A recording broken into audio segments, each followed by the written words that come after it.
Hello ladies and gentlemen, and welcome to this month's MTGO Creator Showdown, where we pit your favourite MTG personalities against each other until we crown a champion.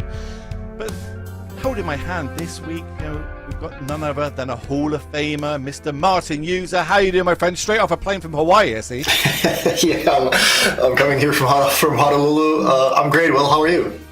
Yeah, I am living the dream. I'm looking forward because we've got standard all day today. That is the format of choice for all the players playing this week. We've just had the rotation. It's going to be interesting to see what's going on with the new set as well. But if people don't know what standard is and what it consists of, talk to me about standard.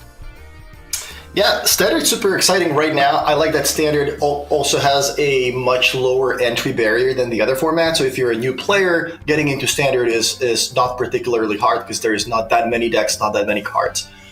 We have just had a rotation, which is exciting because now the format's a lot different from what we used to have before. So the four sets that just rotated are Innistrad Midnight Hunt, Innistrad Crimson Vow, Kamigawa Neon Dynasty, and Streets of New Capenna. So right now there are 10 standard legal sets. Didn't we have the last, literally just before rotation, that's the biggest pool of cards standard has ever had in Magic history. Now that it's gone and it's rotated, now we're back down from, we had all these cards to play with, now we've only got this, this much to play with now. But yeah, there's still going to be some decks that are viable and going through. What's something like the standout decks that you've seen in, because I know you're doing a lot of work with this, you've got a lot of friends doing a lot of this, some good articles around that people can see. What sort of, what decks do you think we're going to be seeing a lot of this weekend? Or would you be gravitated towards?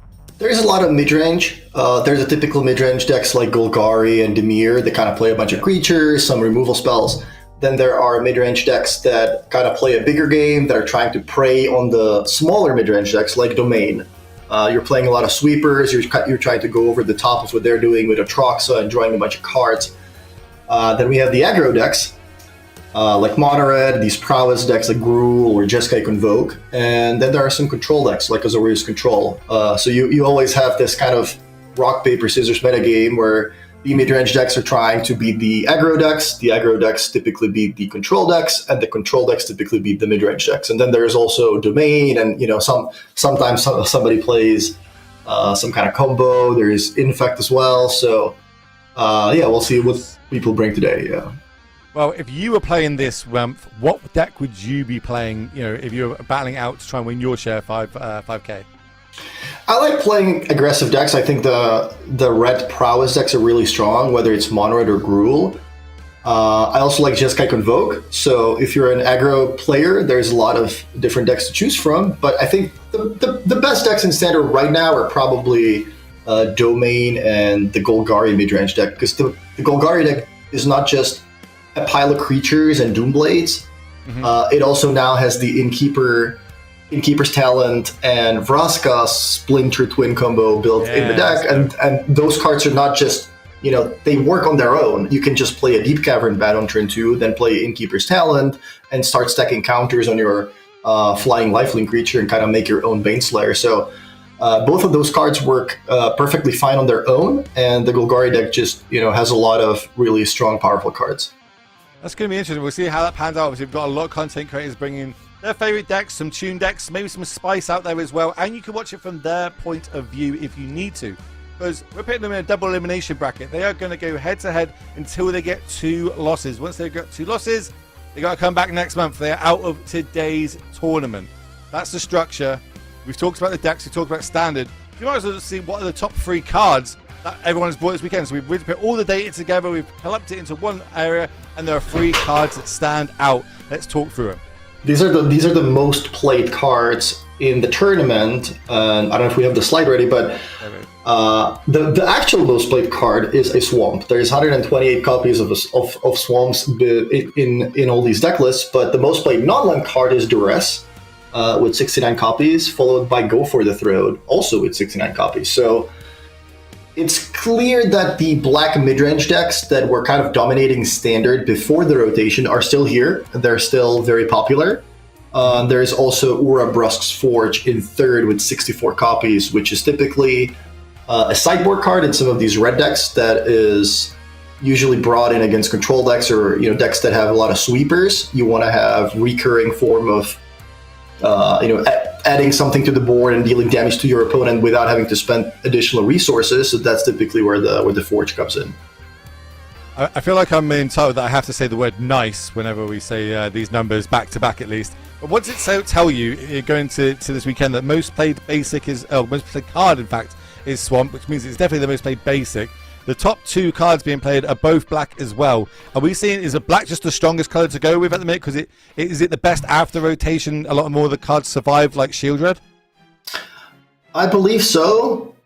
Black was really strong before the rotation, and yeah, like you said, a lot of those cards like Deep Cavern Bat, Shield Dread, Cut Down, Go for the Throat are still in standard. Liliana. So you have decks like Orzhov midrange, Dimir midrange, Golgari midrange, and yeah, I think black is the best color. But it's also very early in the format, so we'll see what happens.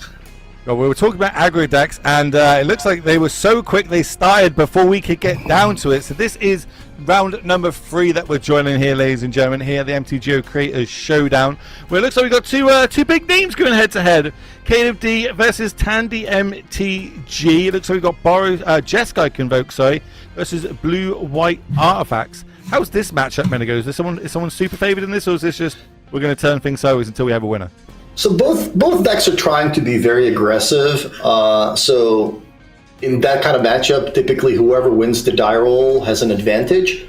But I don't think the Artifact deck is very well set up to answer what the Convoke deck is trying to do, which is going wide and then playing something like a War Leader's Call or the Sanguine Evangelist, which is what Tandy is doing right now. So I would give Tandy a little bit of an advantage, but going first, that can always change things. And this is the explosive power of it, right? It's not only are we playing like a lot of cards that make an artifact that comes along with it, or maybe 2/1 drops, or just doing what we're doing now, using the power of Convoke, using the Knight Errant of Eos to refill our hand while adding a 4/4 to the battlefield. It is going to eat a Get Lost here, which generates 2 map tokens, but the damage is done. Like, we've restocked our hand, our board's huge, we can now grow our creatures. This is exactly what Tandy wants to be doing, especially in game number 1. Yeah, it's not the Gleeful Demolition plus the Knight Errant of Eos on turn 2. That's like the most busted draw the Jeskai deck can have. But I think Tandy's still very happy with the way this draw turned out, having 6 creatures on the battlefield on turn 3.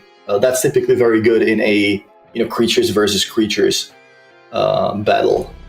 We were talking about the new set, Bloomburrow. That's a fresh set of cards in standard. Here is one of them. There's been a lot of talk around it. Mockingbird. So when it comes in, it's 1 blue and X.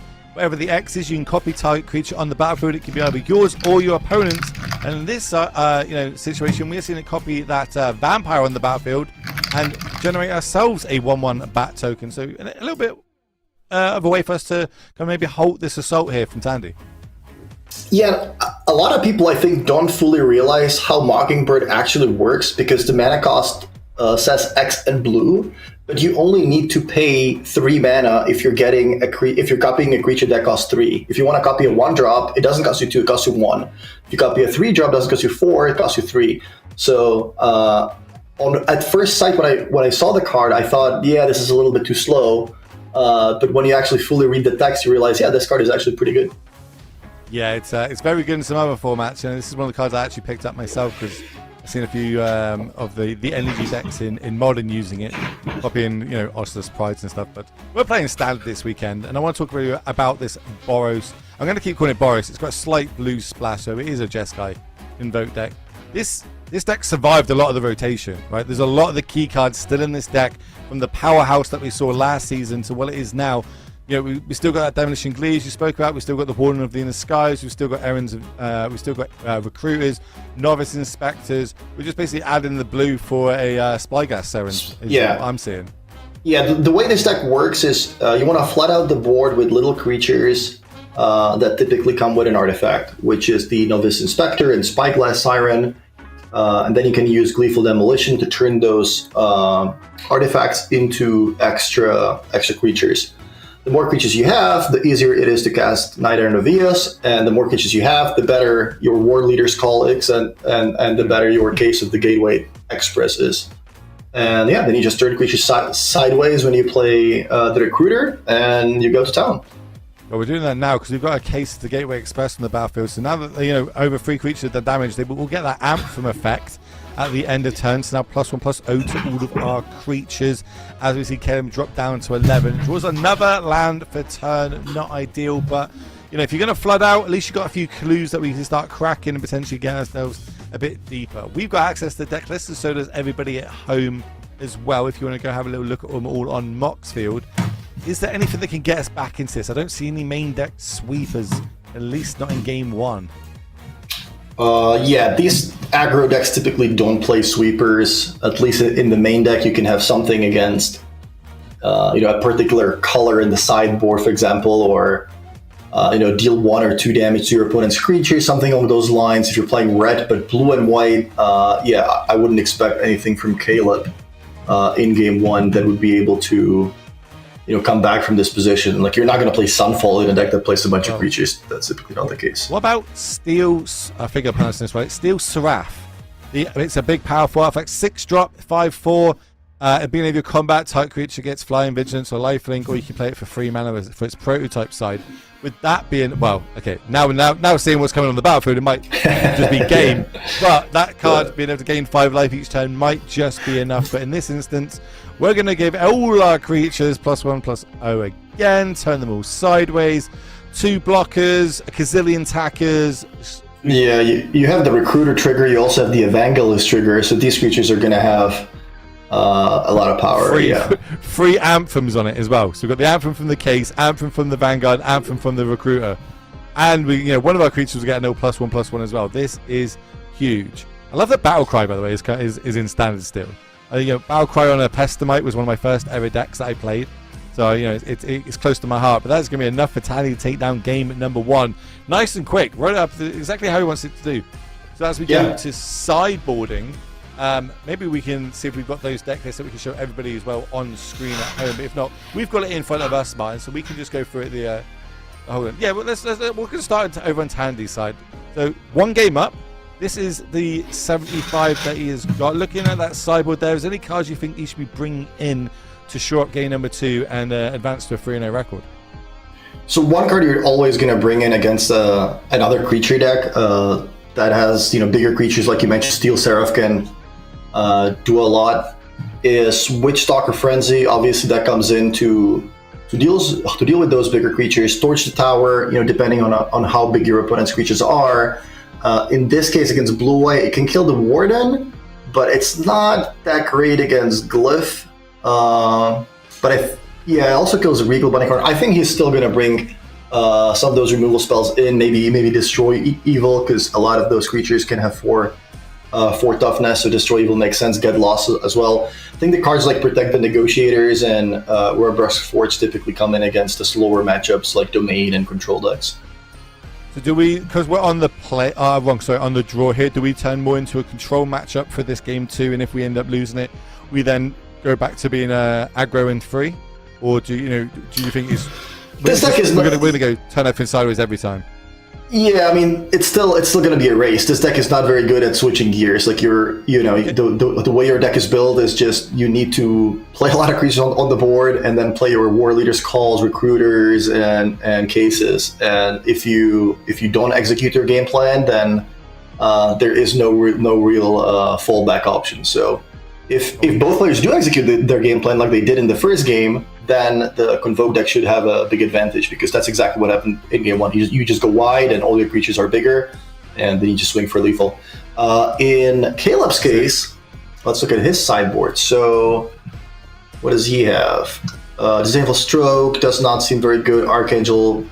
Most have Smites are the things that stand out to me. Being able to get 1 mana cheap 3 damage to a creature. But it's not a sweeper, right? Like 1-for-1 removal does not line up well against these Convoke decks.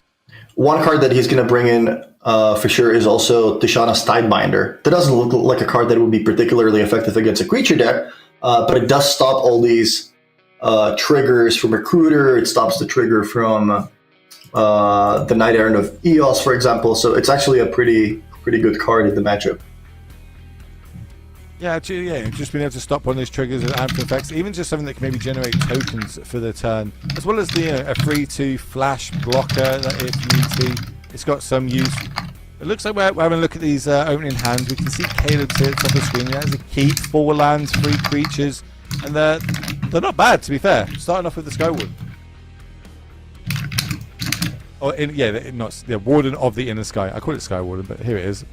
It's pretty cool. I like this card, and we're going to match it over on Tandy's side. So that looks pretty good. I'll make one myself. Wow, Play is going to be the Inspector. That was a great draw from Caleb. Drawing the Zoetic Glyph for turn 3. That's going to make his draw very aggressive. Like next turn, he can basically attack for 8 on turn 3. That's pretty good.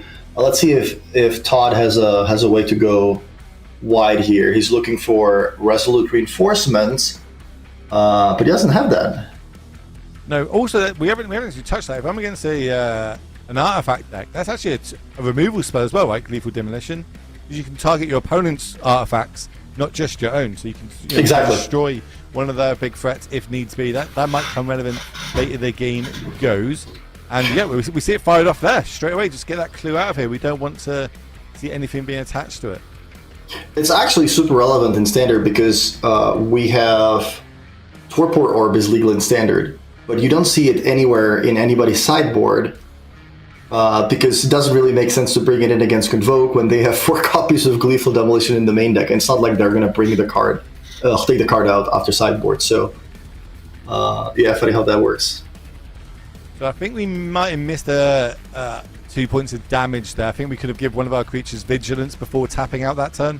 And got 1 hit in and then tapped everything, but it is what it is. It is done. We're prioritizing growing our creatures, and it looks like Todd might be doing the same, choosing not to attack there, and maybe just tap both our 3 creatures, get to scry 1, put a +1/+1 counter on the Warden. It's a great little 1-drop, really cool in Standard, and it's good to see it used in multiple different decks now. Yeah, in the Convoke deck it's especially powerful because you have a lot of ways to create tokens, whether it's the clues or the extra 1/1s for Gleeful Demolition, but it's pretty good in the blue-white deck as well. And yeah, in a lot of games, that's what's good about the Convoke deck. It's that you're not just going wide with tokens and pumping them and attacking for a lot of damage when they all have 3 power. You can also just easily win games when the Warden grows out of proportions and like suddenly it's turn 3, you're attacking with a 5 power Vigilance creature. Yeah, I guess flying as well, right? Yeah, flying and Vigilance, so it's really good. There's not too much reach currently in the Standard meta, but then we are in a fresh new Standard meta after that rotation. We did speak about that roughly. We'll speak about it a little bit more later on.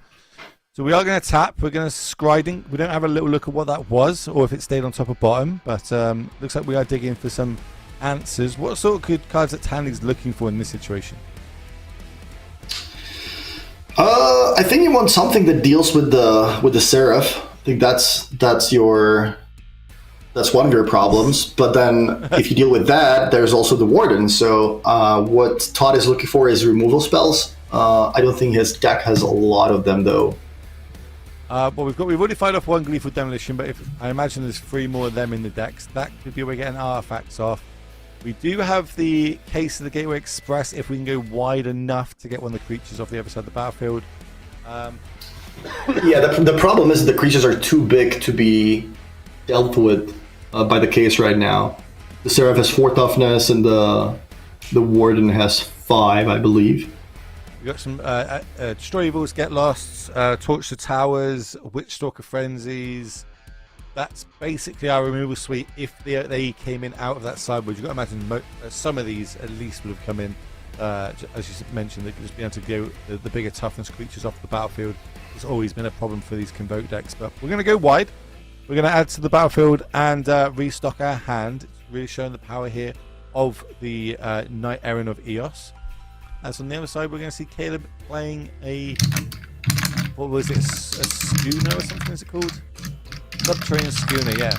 Vehicle, 3/4. Whenever you attack, each target creature that crewed it, that turn explores. So it's another way of you being able to go wide, get a little bit more artifacts on the battlefield, because this deck really shines the more artifacts that are on it, and we're seeing a couple of reasons already.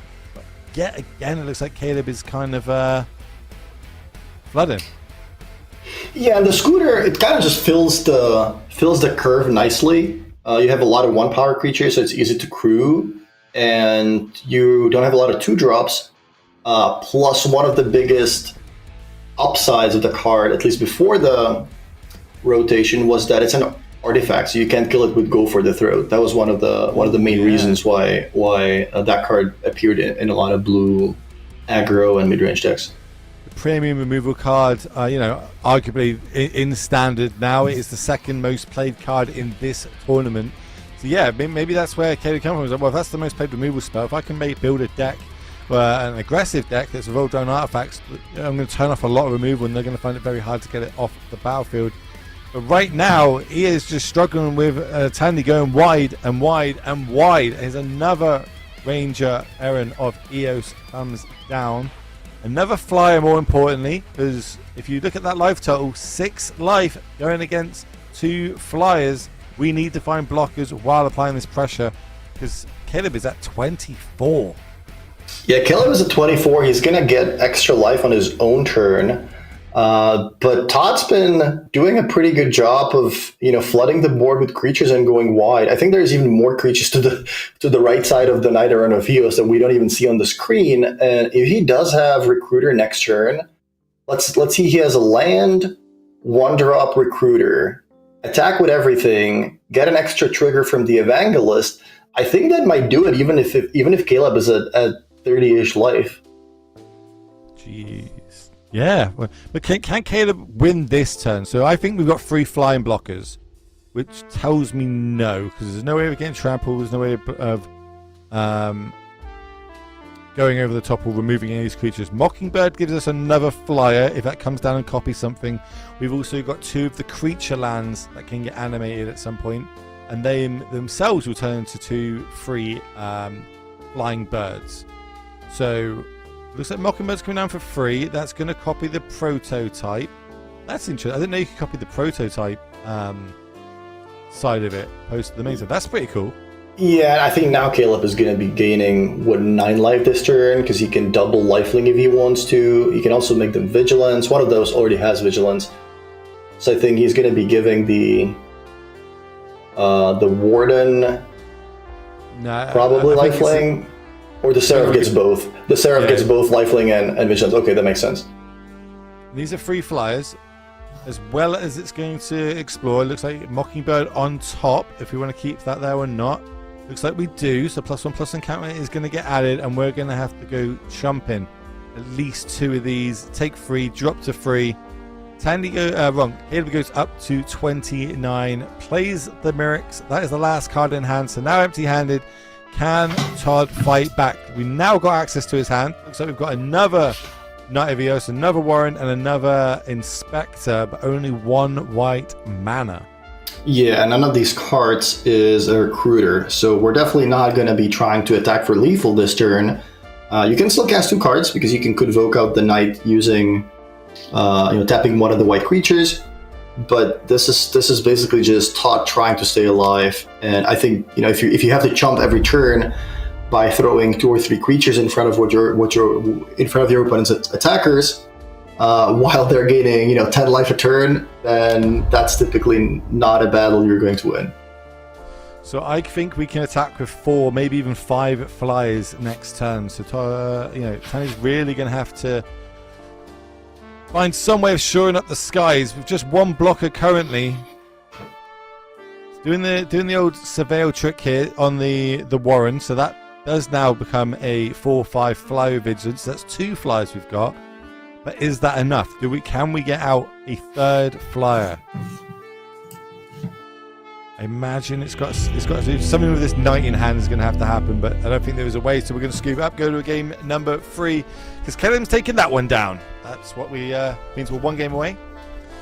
Yeah, I think so far whoever was on the play was just able to get the better start. Both players were able to execute their game plan really well in the 2 games. They were on the play, and wait, that was game 2, right? That was game 2, so we're going to a game 3. So they've got sideboards to go yet again. We can have a look at their deck list. Now that we got Tanley down again, maybe we can just go back to Tanley's deck and see the full 75 that he's brought. Because now after that game, one kind of knows what's going on in the other score. Maybe he didn't he underestimated some of the sizes that creatures can get, or how big they can get. That lifelink being a huge problem. Maybe sideboard a little bit more. Maybe we'll bring destroyables in or the get lost. Yeah, I think the destroyable is always coming in. I think the big removal spells are what you always want to have in your deck. So destroyable, get lost, and Witchstalker's Frenzy. Those 3 are, in my opinion, coming in. Torch the Tower is okay. It kills the Warden, for example. It kills some of the smaller creatures, but that's typically not, the Warden, sure, the Warden is a big problem, but the other smaller creatures, they're not typically your biggest problems. You don't really want to spend a card to kill their Spyglass Siren or their Novice Inspector, because they're going to be up resources on that trade, right? If you kill a Novice Inspector, they still got a clue. So that's not the type of battle you want to fight. So you would much rather, at least on the play, you would much rather be as aggressive as possible, as proactive as possible.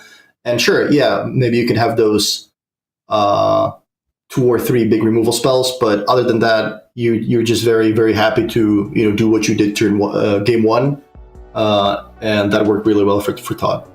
So for players with less experienced players when it comes to competitive formats, how important is over sideboarding to how do you steer away from that? Because there's a lot of cards here I'm like, oh, they could bring that in and that'd be good if I draw that in this situation.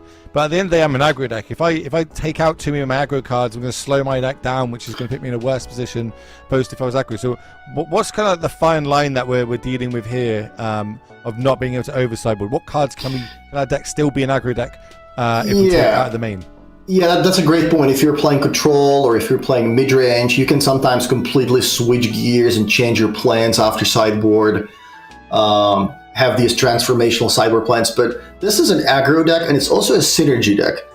These cards only really work together if you draw, the right amount of 1-drops and these early creatures that you need to convoke the Knight Errant of Eos with.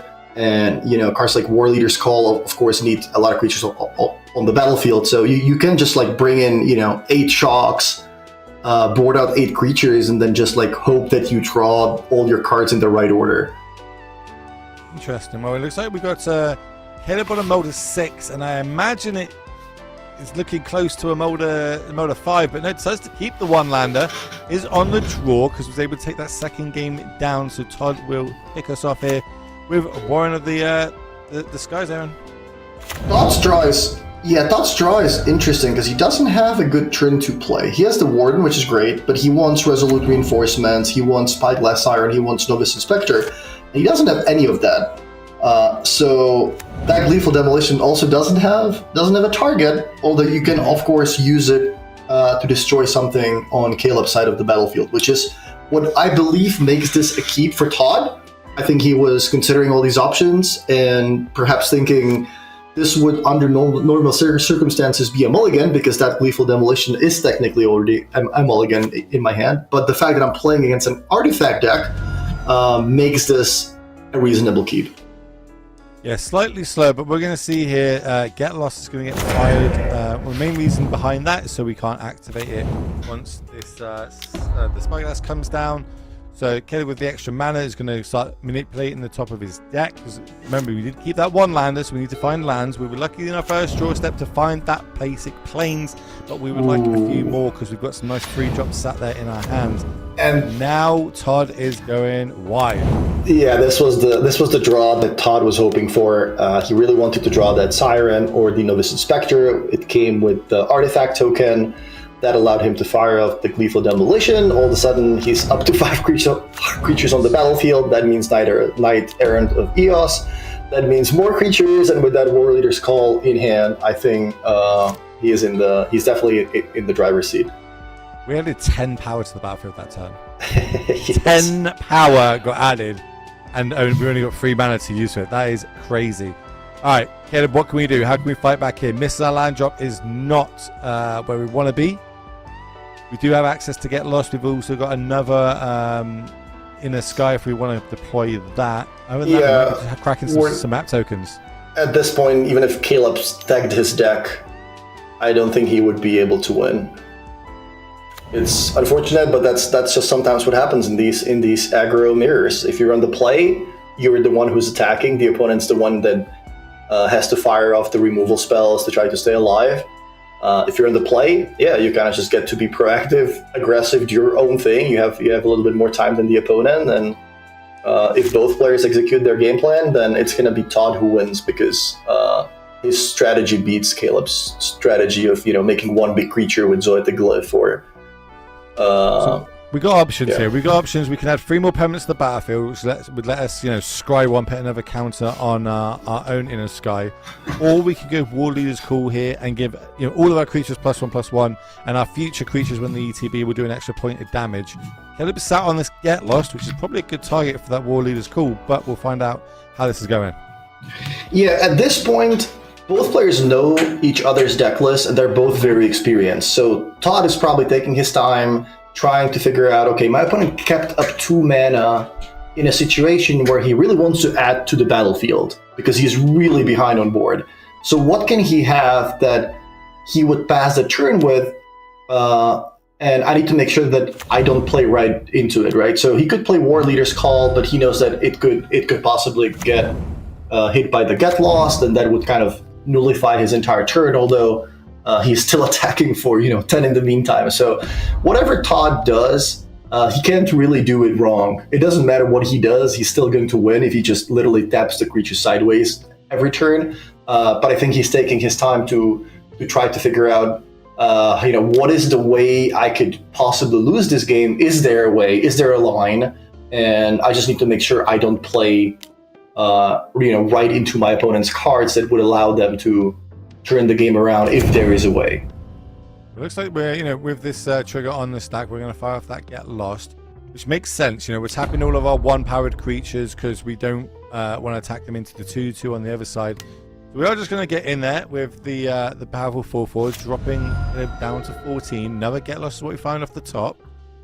But yeah, I think we're going to make this map token a 5/4 and have it on defense. Because remember, when it does die, we do Discover 3, which is a little bit like Cascade. But doesn't matter. Don't worry about it. Just straight off the top. I suppose we did scry it there. But we're going to give everything +1, +0, and haste, as well as itself. Turn everything sideways. Math is for blocking, Martin User, not for me. I'm attacking. Yep, that is going to be fantastic, taking this game down.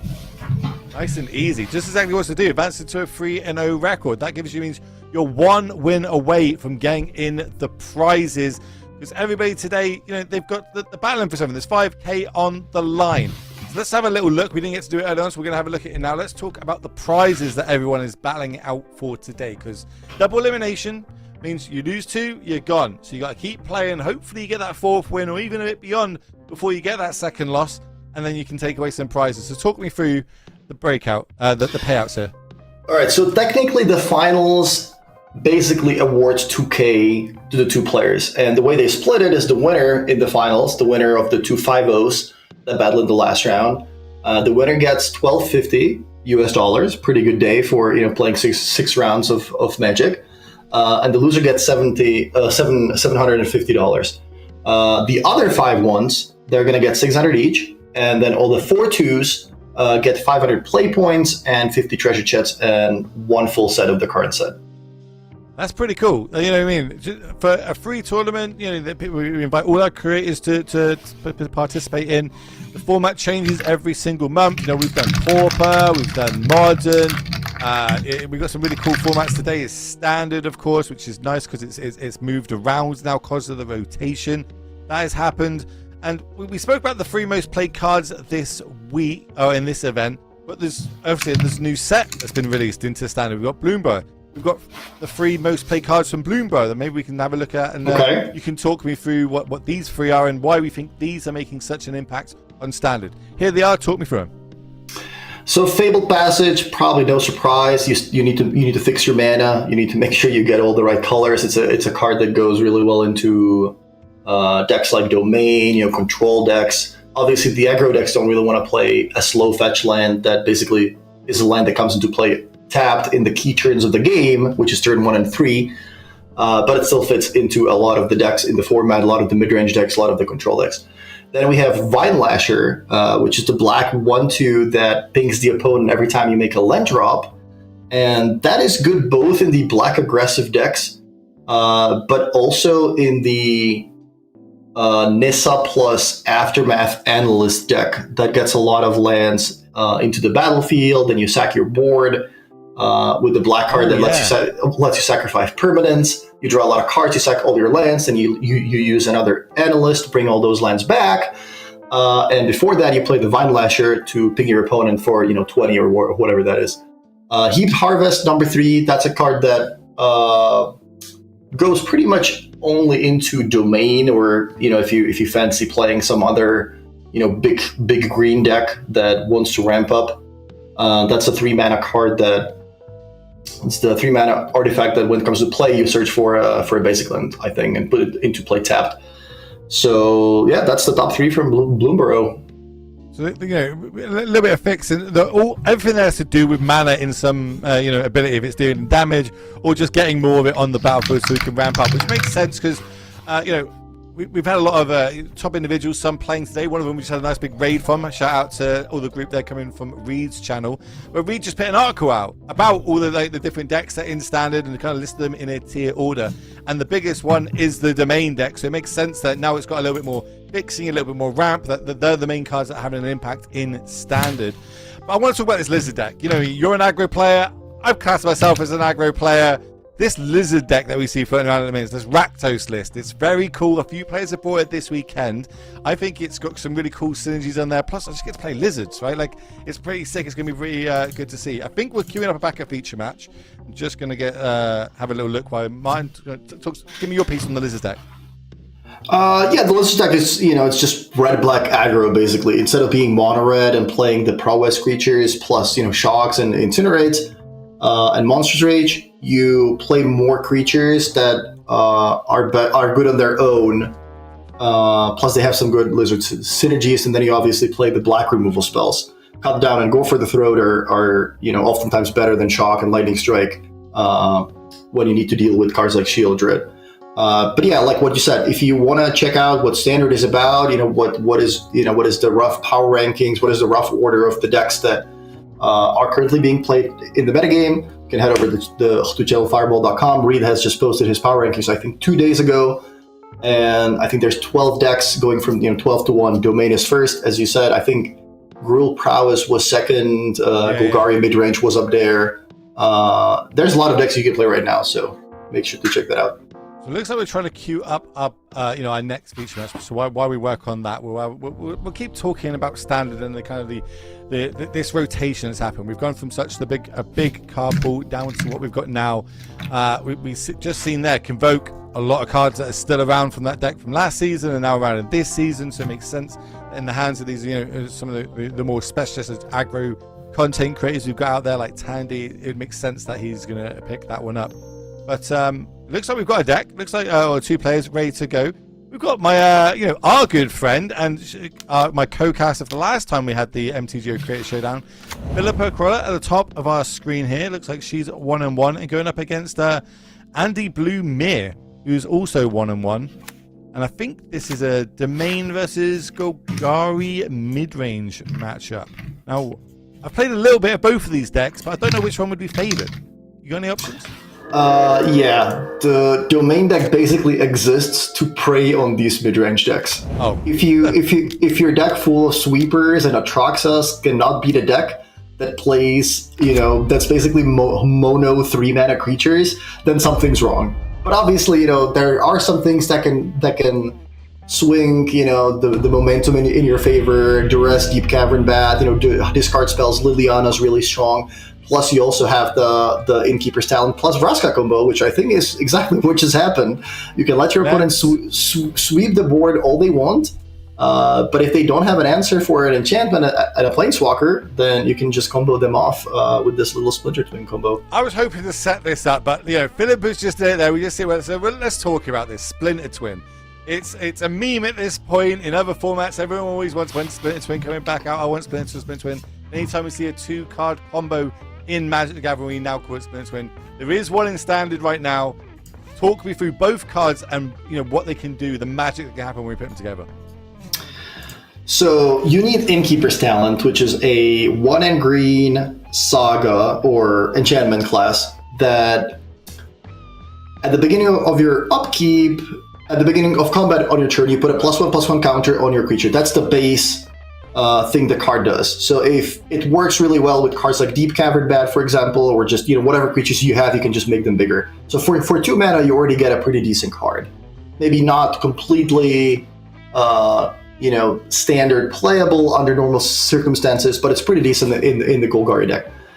Then level 2, you pay one green mana, you get it to level 2 forever, and that means permanents you control with counters have ward 1. But what's really important is level 3, which costs you 4 mana. So basically you get to go turn 2 Innkeeper's Talent, turn 3 level 4/1, turn 4 level 4/4, and get it to level 3. Level 3 means that if you would put one or more counters on a permanent or player, put twice that many of each of those kinds of counters on that permanent or player instead. This card, when it's on level 3, combos really well with Vraska Betrayal Sting, which is basically a planeswalker that if you have the Innkeeper's Talent on level 3, you get to play on turn 5. It comes into play with 10 loyalty, and you get to immediately ultimate -9 and give the opponent 18 poison counters because it doubles everything. It doubles all the counters. So this is technically the new Splinter Twin combo on in Standard that you get to run in an already good Golgari deck. So that's why previously Domain against Golgari was a 80-20 matchup.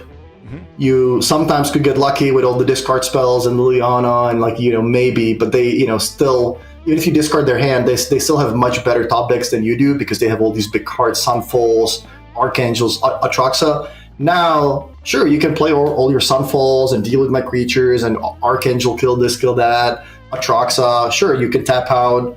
I'm going to have an Innkeeper's Talent. At some point, I'll get it to level 3. I'll play Vraska and the game's over.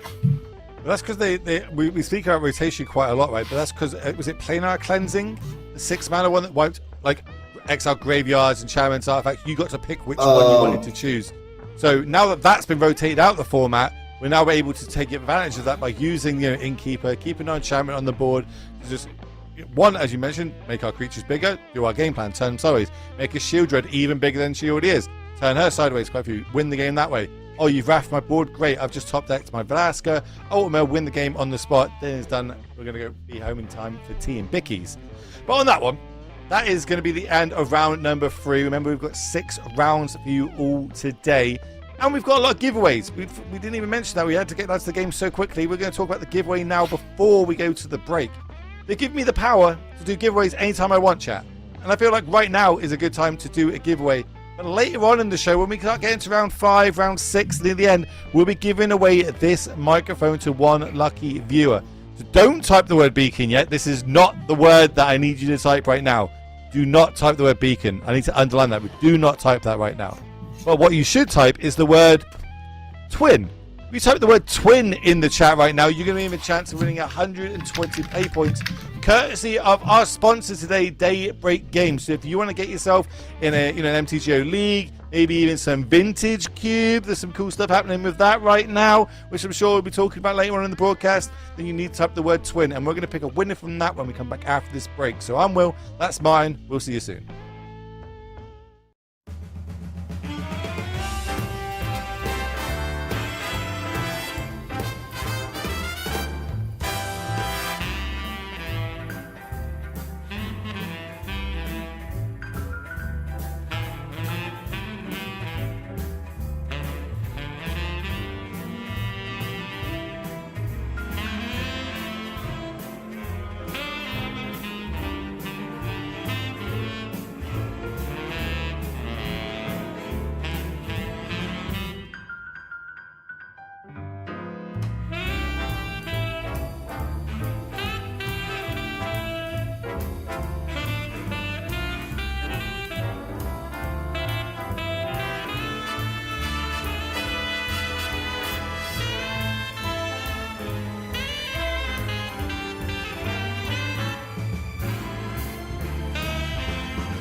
Welcome back, everybody, to MTGO Creators Showdown. This month it is standard. My name is Will Hall, better known on the internet as the Will Hall EXP, and I'm joined by my good friend and Hall of Famer himself, Martin User. Martin, how you doing? You have still got the same shirt on. That's good.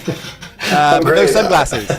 I just need to close the door behind me because my cat's just hanging out right now. But that's exactly what my eyes got drawn to. I was like, "Is your door opening? Great. Are you safe?" Yeah, let's put some slide on so we can talk about something. I can fix the door.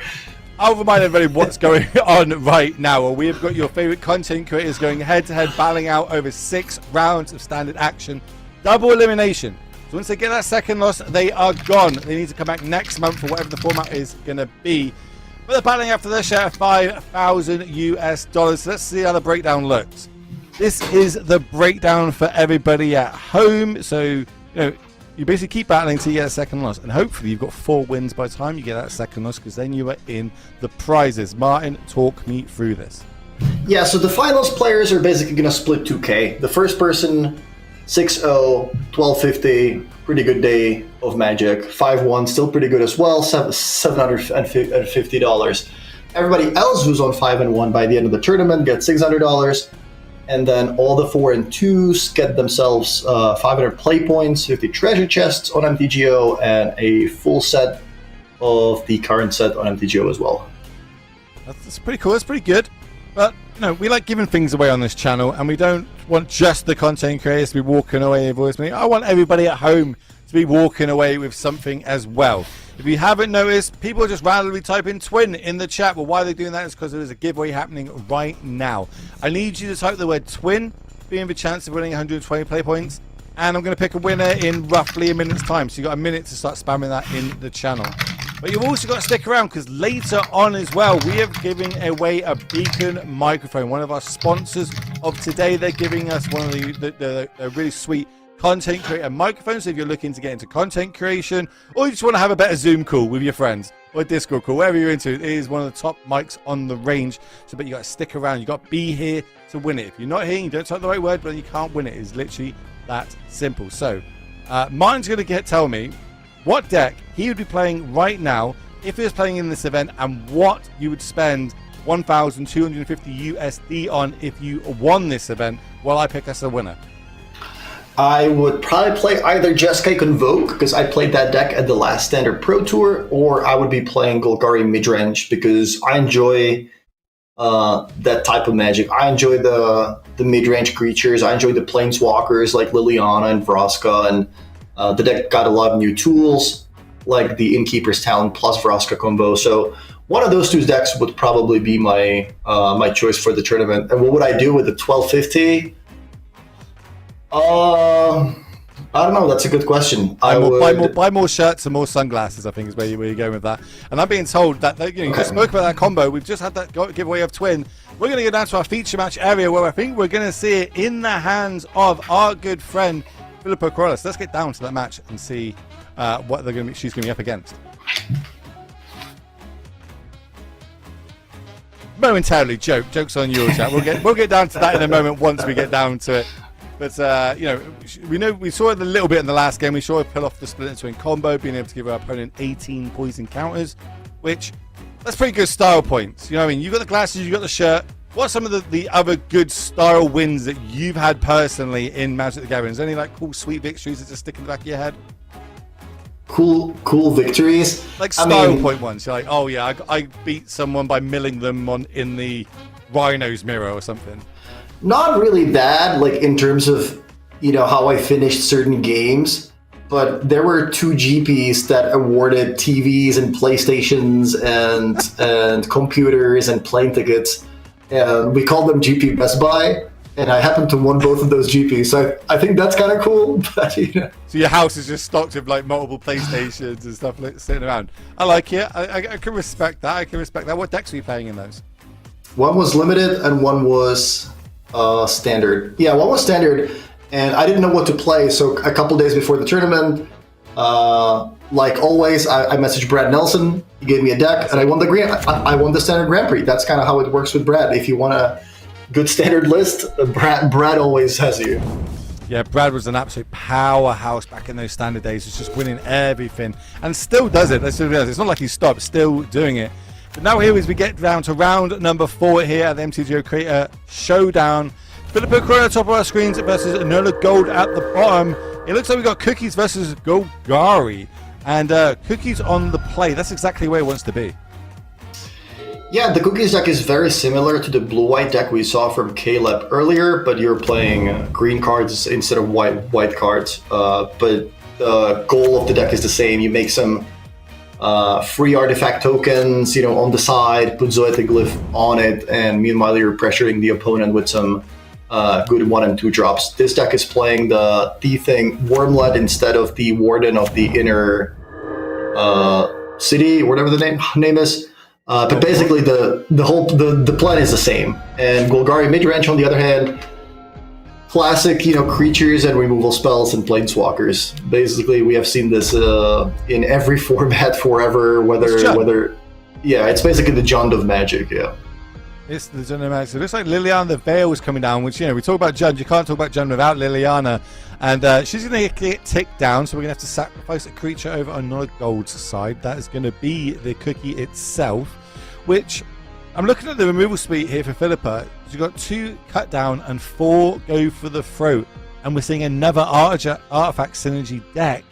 Is that mean that our removal suite is not going to line up well? Obviously, looking at the current board state, there's no artifacts to shoot, so we're kind of fine. But is that going to play a factor the longer the game goes? Yeah, I think that was one of the reasons why this deck was doing well even before the rotation. It's because the current metagame is filled with the black mid-range decks, and Go for the Throat is the most played removal spell. And the fact that your artifact creatures, or the thing that you enchant with Zoetic Glyph has basically Go for the Throat protection, that makes it very appealing. We speak a lot about the Innkeeper talents. This is Hunter's talent, another 2 mana enchantment class. But this one, when it comes into play, target creature deals damage equal to its power to a creature you don't control. Then we can level it up for 2 and give target attacking creature +1/+0 and trample.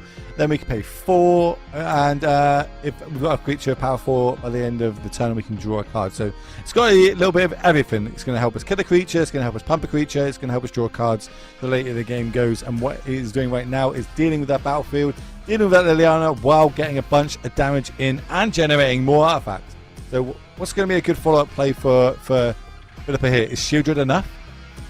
Yeah, Shieldred is typically enough, but I think the Wormlet currently has Death Touch. You need to have 3 artifacts for that to happen, and there is a food token and 2 map tokens, so you can still attack. Obviously, Shieldred is sort of a brick wall most of the time against an aggressive deck, but I think in this case, Nola is going to be able to attack. Plus, there is another talent. We drew a talent for the turn, so another Hunter's talent means that we get to deal more damage, and it's the creature that does damage, so it would be Death Touch damage. This is just lethal, right?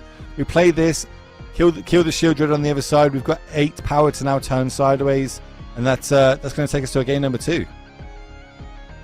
Yeah.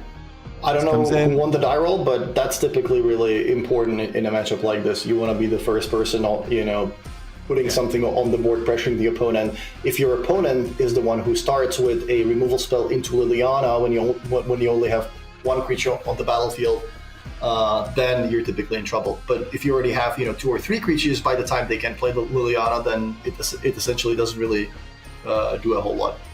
Well, yeah, it was no gold on the play in that game, so yeah, it's exactly how you spend it. We're able to have that 1 extra threat the turn before the removal spells, the Liliana start coming down. But it's okay, these decks, as we speak about Jund, it's always got that 55% win rate because it can adapt very well. It always has a good sideboard plan. And this is going to be no different. We get to look at the sideboards for both of these players. So we will try and start over on Philippa's side and see what she's got in her board that can kind of sort out this and take us to a game number 3. So here is on the screen. What do you like in this, Martin? Yeah, Philippa just wants to bring in more removal spells. So she's going to be definitely bringing in that Terrace Under. That's basically one of her better cards. She can also bring in something like Tranquil Frillback, because that destroys an artifact or enchantment when it comes to play. If you pay the extra cost, you can bring in cards like Gix's Command. So everything that says use this to remove something from your opponent's side of the battlefield, that's what Philippa will want to bring in.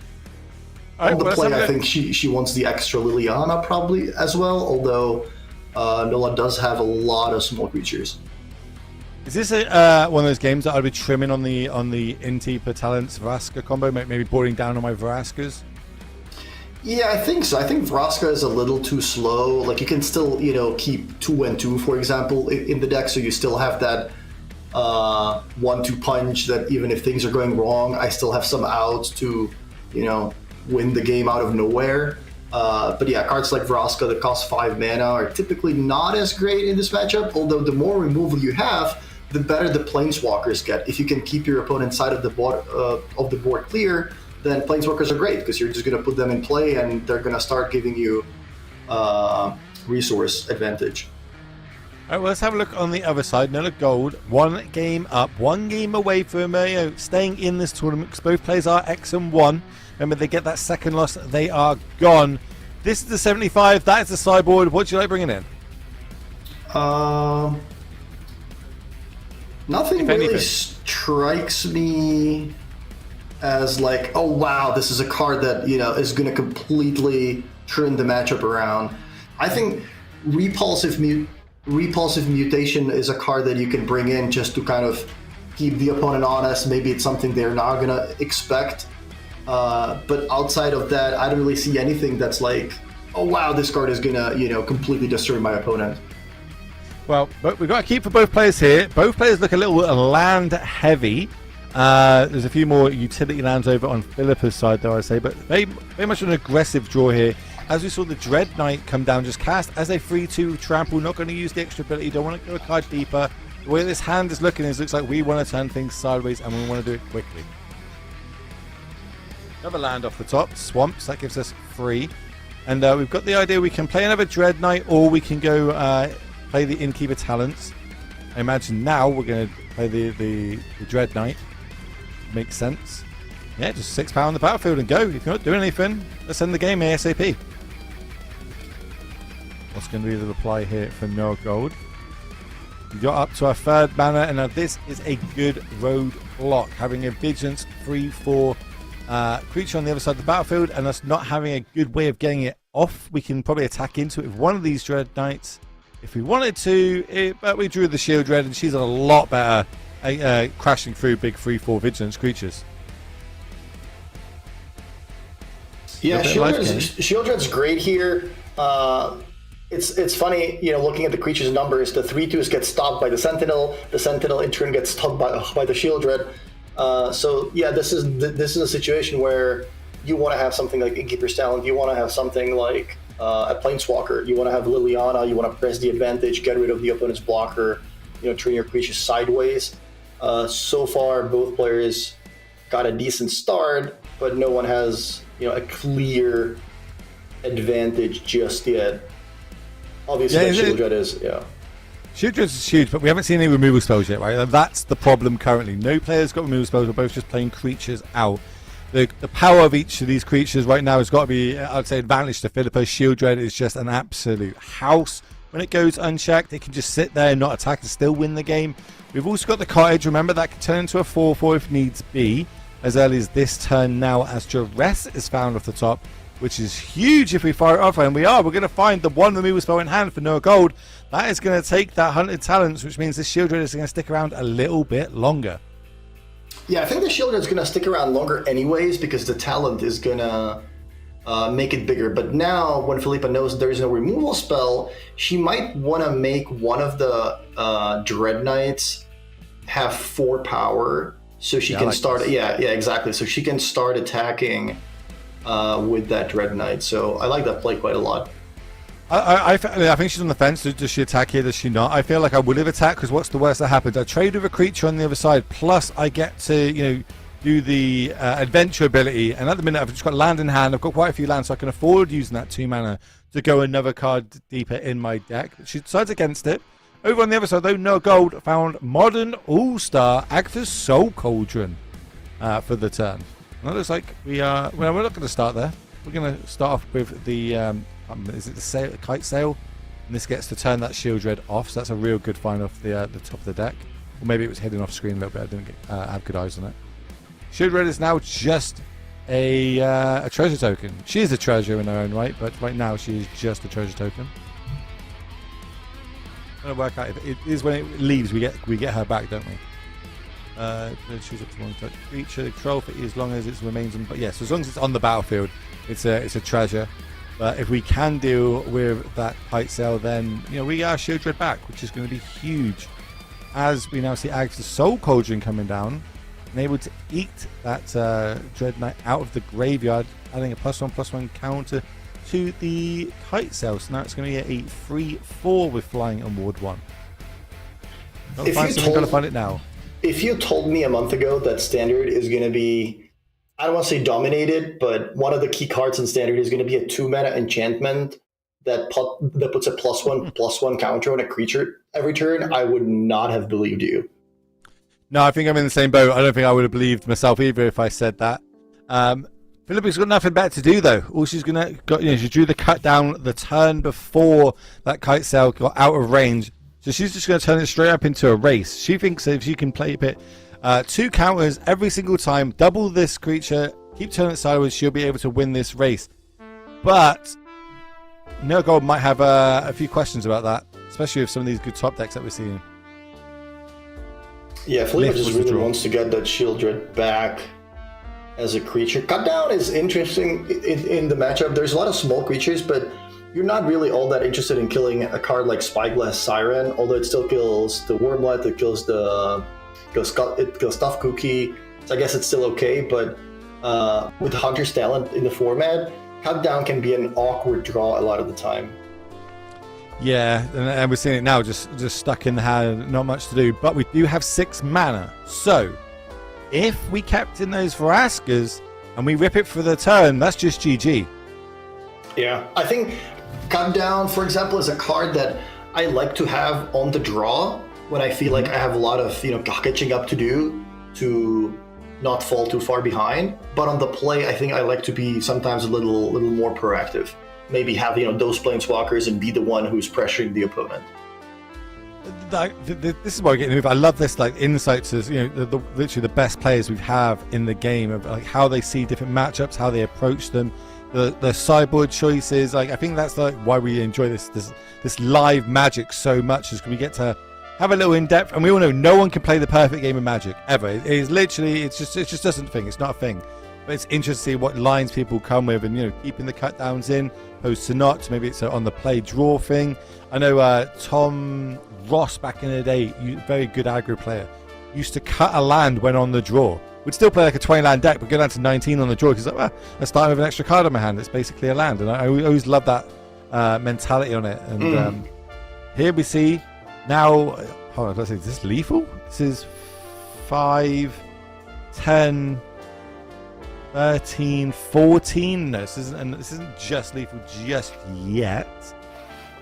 So yeah, we're going to get in there for 10 points of damage, which means Philippa needs a draw, and she needs it right now. Removal spell would be great.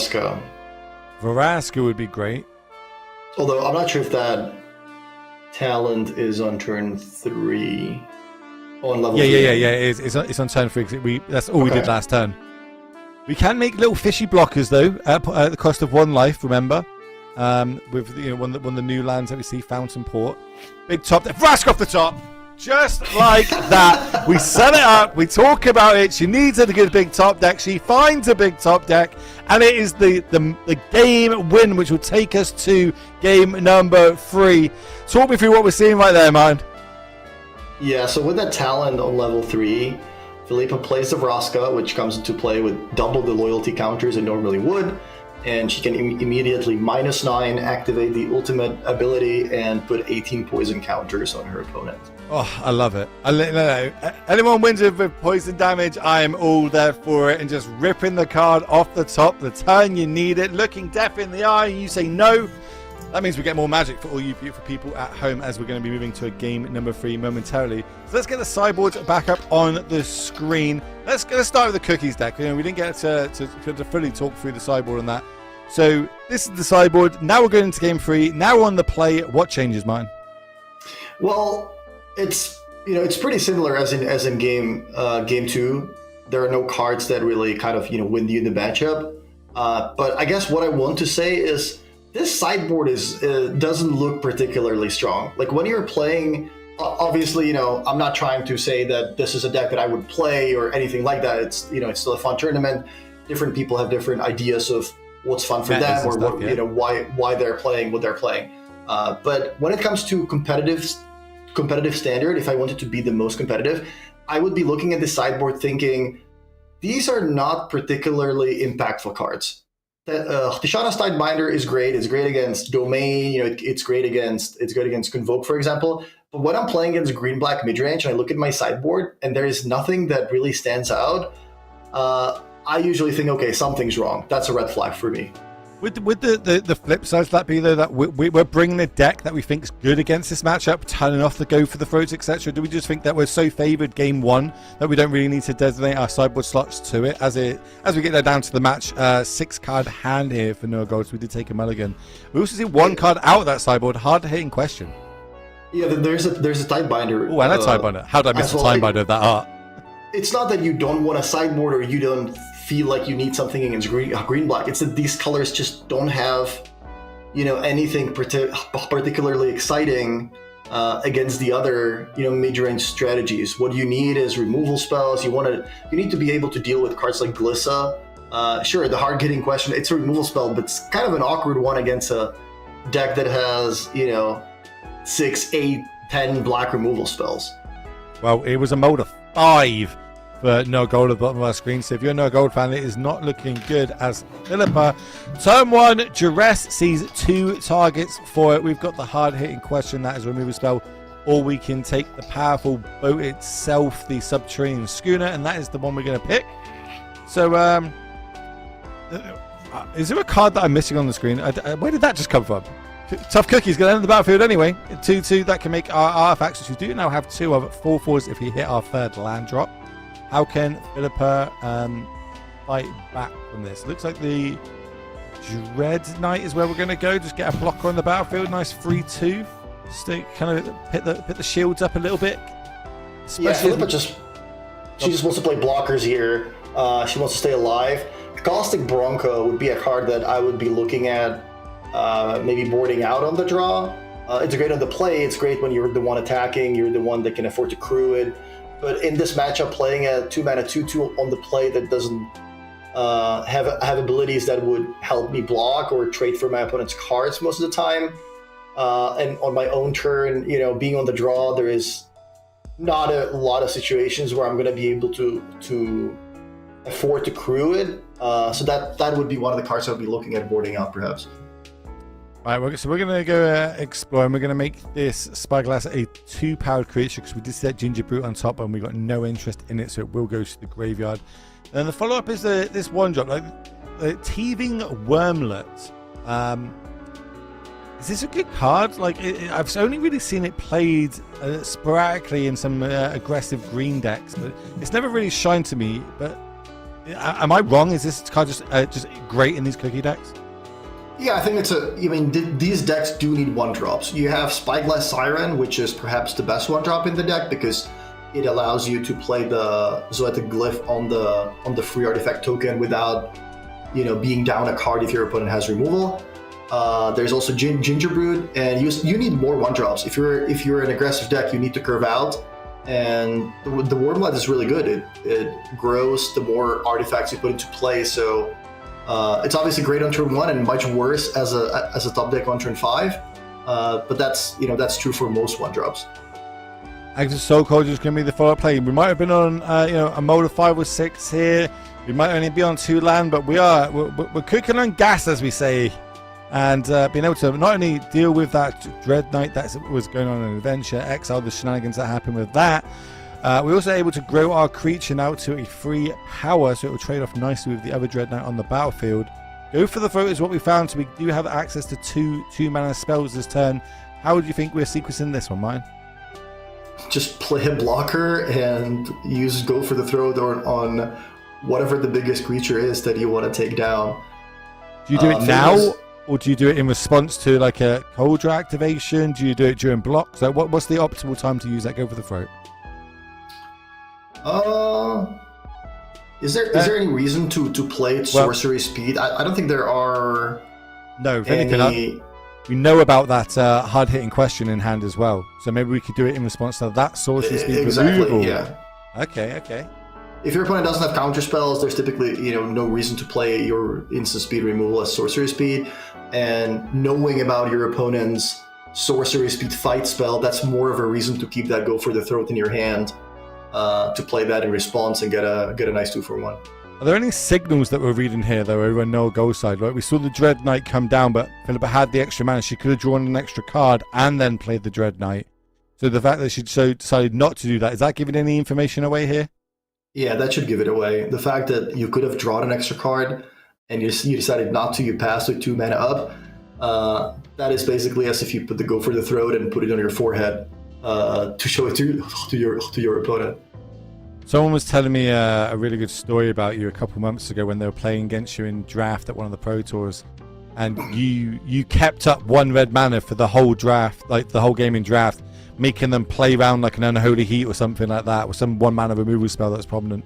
I think it was Phyrexian Orbi 1, the one that does like the extra damage to a Phyrexian creature, and they played round it suboptimal lines every turn of the game because they thought you had this 1 removal, and then you ended up taking over. You won that game, and then they asked you, do you have it? You went, no, I didn't even have it. And they just said, like, they played like you had it the whole game, and it made them play worse. So, that could be an option over on Philippa's side. So if I hold up this 2 mana, maybe they, don't rep this removal spell. But we did have it. We did have that Go for the Throat, and that is going to take out that little, I think it's a worm, isn't it? Yeah, it's a worm. Little tiny worm is now going to go to the graveyard. Ooh, activating the cottage. We're getting Friesky. Turn everything sideways. 10 points of damage. I can speak in a second. 10 points of damage. Exile something from the graveyard and make a food token. This is going to help us if we're getting into this racing situation in which we find ourselves in. Yeah, I think Philippa realized that, well, I have a lot of lands. I have this Bronco that doesn't even attack through the 3/3. So how about I just tap everything sideways? I get a food token in the meantime, which is going to help me win the damage race. I like that play quite a lot. The more time you give your opponent to draw out of their mull to 5, the harder it's going to be to win the game. So I like this play by Philippa to just kind of get in there. It's not like she can block the flyers anyway. And she has a turn 2 clock, and meanwhile she's creating food tokens to help her survive. This cottage has been really good, I found. This is actually the deck that I enjoy playing in Standard currently, is this Golgari deck. And the cottage is really surprising how useful this can be in a format full of, the domain decks with all the sweepers, etc. There's not too much land destruction anymore. So, yeah, you're right, my boy. I've still got a big, powerful 4/4. There's the Dimir 4/4 as well. There's the 3/4 in the Gruul colors. So there's a lot of prominent creature lands that are still viable in Standard currently. And they got a new tool, right? We're seeing it over on Philippa's side here, and I want to talk a little bit about this, the Fountain Port, and all the different modes that this can have. Every utility land that you can fit into your deck that's not going to make it, too much harder to cast your spells is great. I love the fact that we have these creature lands, and I love the fact that a lot of other utility lands exist in the format. But I wanted to point out one thing. When deciding how to board after sideboard against certain decks, when decided which cards are worth keeping, which cards are worth boarding out, look at this game, for example. Philippa had that Caustic Bronco in her hand the whole game. She had a lot of options to play it. She even chose to instead attack with the Restless Cottage rather than deploying the Bronco. That should tell you how... What's the best way to say this? Useful it is? Yeah, like how, not so useful the card is. I had the chance to play it on turn 2, my 2-drop, and I still didn't. I had a chance to play it later on, and then, do what the card is supposed to be doing, crew it, get in. I rather activated a creature land. That kind of tells me that that's probably not a card I want to have against a deck like this or other aggressive decks in my deck post board on the draw. This game is coming down to the wire. You see both players at 6 life. Philippa does have a food token, but there is 6 powers worth of flyers here over on Noel Gold's side. Because that Agra's Soul Cauldron doing worked. There's already a creature in the graveyard, so we can use it one more time this turn if needs be. And they've also got their own food token. So there's a lot of math that's happening right here on both sides. Can I attack? Is it safe for me to attack? Am I dead on the backswing? What's the most optimal line? If I attack, does she have to block with the Deep Cavern Bats, which gets me this back, etc.? I don't envy this. I don't envy any of this. I'm trying to work out what's the ability they've got. They've got Pay 1 Blue. What's the Surge engine do? Pay 1 Blue, loses defender, and gains this creature can't be blocked. Ooh. Yeah, the can be blocked is pretty important. Was there a way to... Philippa. Deep Cavern Bats. We don't have enough mana to activate the cottage, attack, and gain the life from it. We're at a pseudo 9 life over on our gold side right now. 9 points of power plus the cottage on Philippa's side, but there are 2 blockers. This is a situation where I'm just like, okay, I won't attack, or I will attack, or I'll attack with 1, and it's always the wrong one. There's a lot of math that has to happen, and this is not an easy board state to try and navigate and get the W from.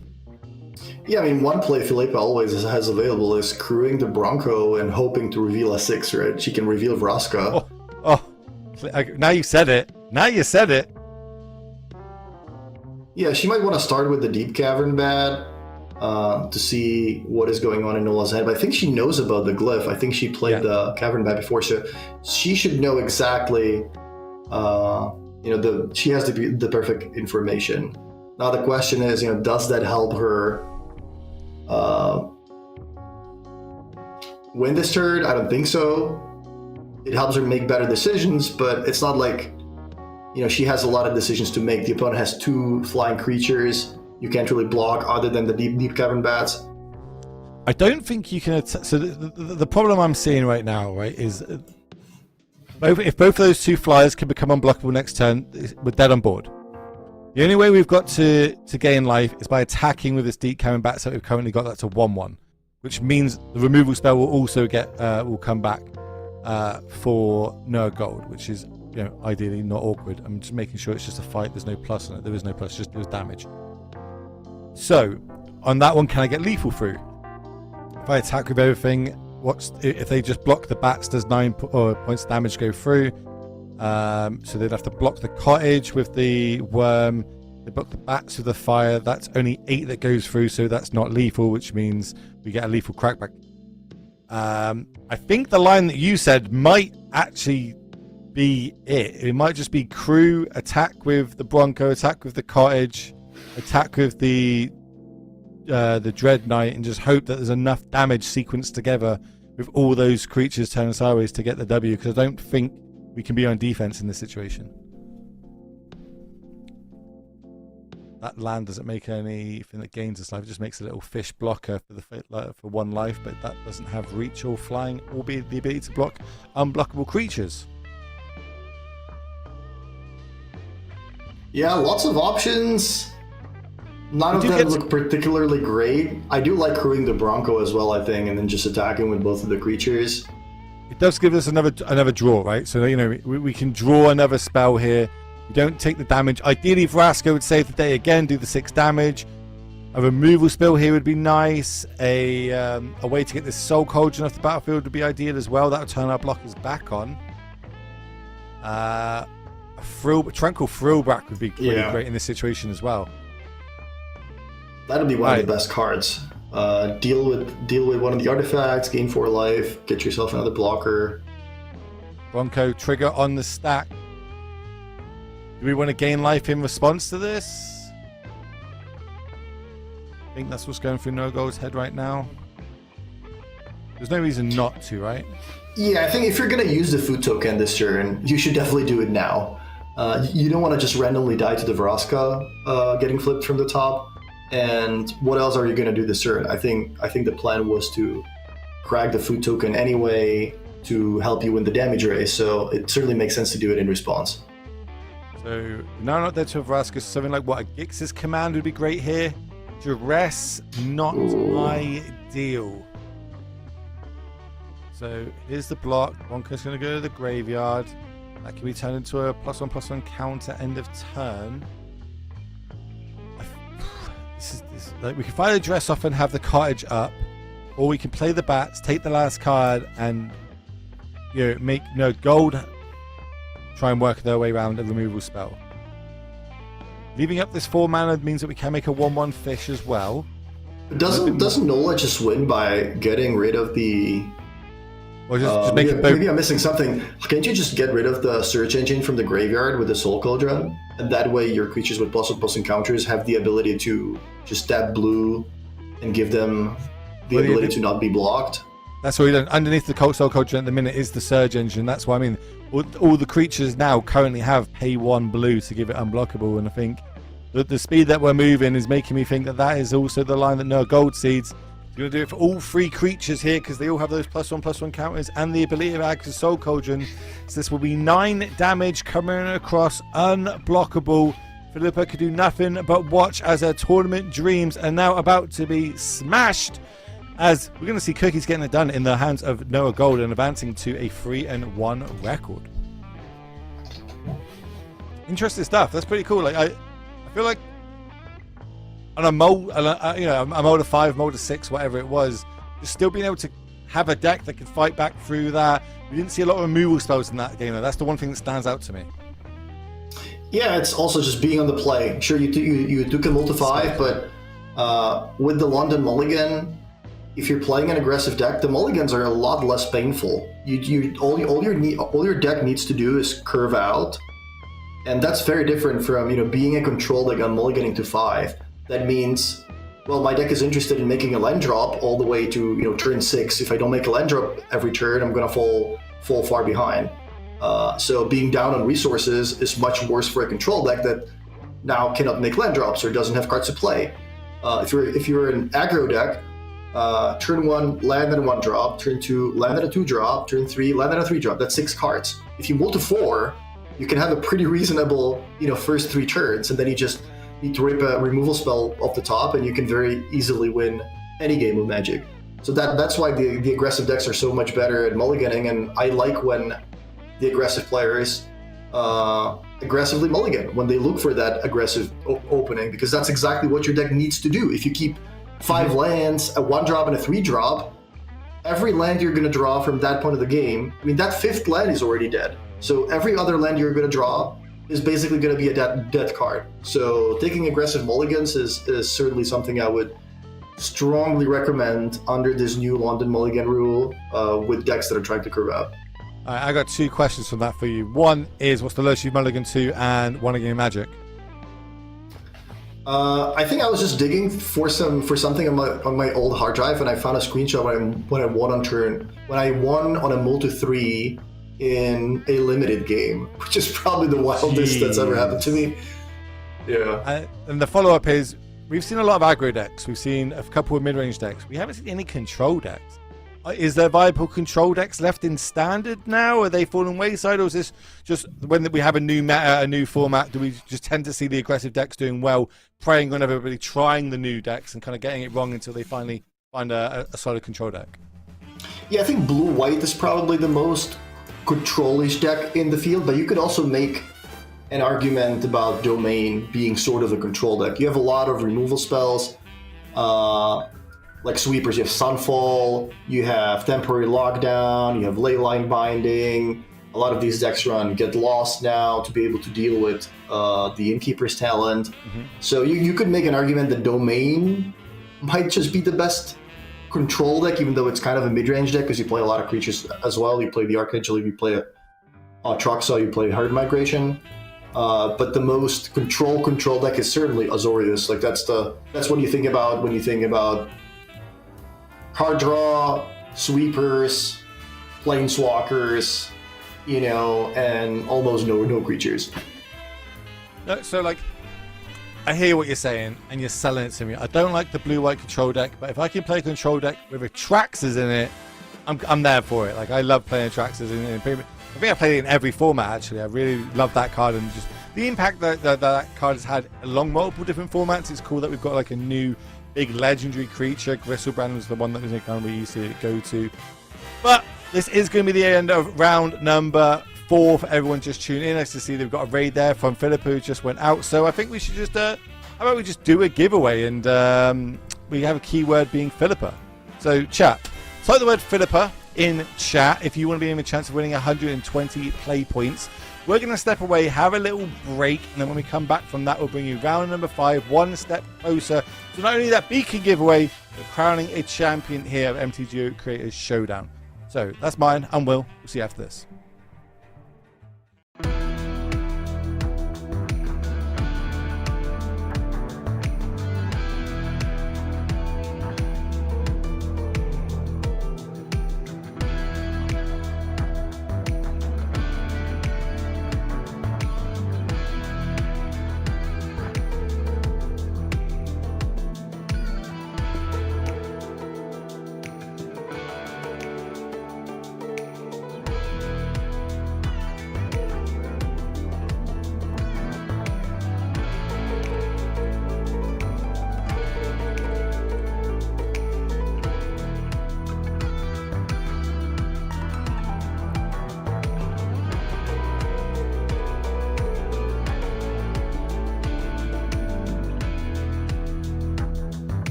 Welcome back, everybody, to MTGO Creator Showdown, where we pick your favorite MTG personalities head to head until there is one champion, and we are one step closer as we are moving to round number 5. My name is Will Hall, better known on the internet as the Will Hall EXP, and I'm joined by Hall of Famer Martin User, and we have seen a lot of standard so far, Martin, which means we've whittled down all of our players, because once they get that double loss, they're out of here, and we can look at which the top 16 players currently left in this tournament. So this is everybody playing. Oh, they even got their pictures on here as well. Love to see it. Who's the standout players for you here right now that we should keep an eye on? Arne Hoshenbed is definitely one of the one of the best players in the world. He top 8'd one of the last 2 Pro Tours. He top 8'd the last standard Pro Tour. This is a standard event. Makes sense that he's at 4-0. Todd Anderson, obviously one of the well-known players as well. Sir Khan is Nico Boni. Also one of the players here with a lot of Pro Tour experience, a lot of good finishes. Caleb Durwald as well. Those are probably the 4 names that stand out the most to me from this list. Yeah, some big content creators on here, and it's interesting because I watch a lot of these, and you can kind of pick out some names. Like if I just pick out like Conor Man 11 there, just known for playing aggro decks. I fully imagine if I go look at his deck list right now, that man has registered an aggro list of some description. Where if it goes to Caleb, I know Caleb's going to have some sort of spice here. Ryan Overdrive, I'm pretty sure that he'd be on some sort of aggro deck. It's really cool to know what you're into as a consumer of content, and knowing all these content creators and their style, and kind of try and guess what they're on, and then when you get to see them battle out, because that's what we are going to do as we move to round number 5. And our main feature match is going to be Arne Hushenbeth versus Shah Khan, which 2 4-0s. They are 1 game away from getting themselves into that, the final, so to speak. This is the winning in for the finals. They're in the prizes. They don't have to worry about that bit. Even if they, lose the next 2, they've still got the play points, the chests, the full set. But they want some of that money that's on the line. And of course, if you go 5-0 and lose that last round, you get that extra $100, opposed to, starting 1-0 and then running the tables and going 5-0 to the end. But let's talk about their deck lists that they're going to be battling out with. Talk to me about Arnie's deck, because it is spicy, and I still don't know what's going on. It's some sort of Jund Analyst deck. Yeah, it is a deck that's using Aftermath Analyst and Nissa Resurgent Animist in combination with a lot of fetch lands. It has Terramorphic Expanse, it has Evolving Wilds, and it also has a Fabled Passage. So previously, we thought that this deck would kind of not really work without the tapped common lands from, I think it was Streets of New Capenna. But now with Fabled Passage, you still have 12 fetch lands. So you can fill your graveyard quickly with lands, bring them back with Analyst. And the way this works is you get a lot of lands into play also thanks to World Soul's Rage, bringing those fetch lands back. Nissa gives you extra mana. You make a lot of mana really quickly, and at some point you can use Pillage the Bog, or there's another black card that these decks often play that lets you sacrifice as many permanents as you wish, and draw a card for each of them. So once you do that, you can find a World Soul's Rage in combination with Virtue of Strength, when all those lands are giving you 3 times as much mana, and finish off the opponent by fireballing them to death. There's also a version of this deck that plays the Vine Lasher, the black 1/2 for 1 mana that has Offspring, where the land's coming into play and entering battlefield, paying the opponent every single time. So you can also play that version. Arne is playing more of a green-black sort of mid-range combo deck where he has a little bit of a ram. He also has Deadly Cover-Up to deal with some creatures from the other side of the battlefield, plus go for the throat, and then take over with the cards like Virtue of Strength and Lumera. So if we strip it back, this is basically just a good old classic fireball deck at the end of the day. We're going to try and get as many land on the battlefield as possible and just fireball our opponent to death. As we now move it down to the game, it looks like he is going to be up against this Gruul aggro prowess deck that we kind of see popping up on the tier list that we currently have that was posted recently. This is like number 2, I think, of just how popular it is in the format currently, because it is super explosive, right? Yeah, this is a deck that Arne certainly doesn't want to play against. Nico has a great matchup here. playing against a deck with all, slow cards, 5 mana cards, X spells that you want to play on turn 15 or, turn 7. This is exactly where Nika just wants to play creatures on curve, tap them sideways, use some pump spells, and catch Arne with, 15 mana worth of cards stuck in his hand that he wasn't able to play. Obviously, Arne's draw is good here. He does have double go for the throat. He's going to be able to buy himself some time. He does play the go for the throat on his own turn, which is unusual, but Arne knows that playing against Gruul in this format means that they have cards like Snakeskin Veil, which would be a pretty big blowout if Nika was to keep his creature there. A lot of Bloomburrow cards in this aggro deck. We see the Heartfired Hero. That's just going to generate a +1/+1 counter because we targeted with the Might of the Meek, another card from that set. We've also got Emberheart Challenger. That's the one that at the first Fatal Push. That one's great if we can target on it. There's just so many little mice that are going along. But here comes one from OTJ, Slick Shot Show Off. Now look at this game, by the way. Sorry to cut you off, but Arne had probably as good of a draw as he can have. Go for the throw turn 2, Nissa turn 3, and he's getting completely smashed. Is he dead this turn? I think he might just be dead this turn. 1, 2, 3, 4, 5, 6, 7. I think if we don't block, we're dead. I think we might be able to get there with 1, 2, 3, 4, 5, 6, 7, 8. Yeah, I think we get 8 is the... Oh, now that might change. This math might change now. 1, 2, 3, 4, 5, 6, 7, 8, 9. I think this might just put us to 1, which means the Nissa can stick around, which means we can play the land, get the extra black that we need. But time will tell. Math's for blockers. I keep telling you this. Math is for blockers. And it's going to be enough to get that Nissa in the battlefield, leaving us at 3. But not much to do. We can play a creature and a removal spell, but at 3 life, it doesn't matter which creature we would block on the ground. It would still be lethal. So I think we're going to go to that game 2 momentarily. Super quick game 1 there. And we see Shere Khan taking it down. Easy.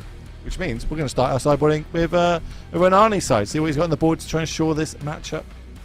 And take us to a game number 3. Arne wants to bring in anything that lets him buy himself a little bit more time. Oh, this Khan side. We'll start over on that side. So he's a game up. Okay, cool. Now back to be on the draw. What do you like from this sideboard?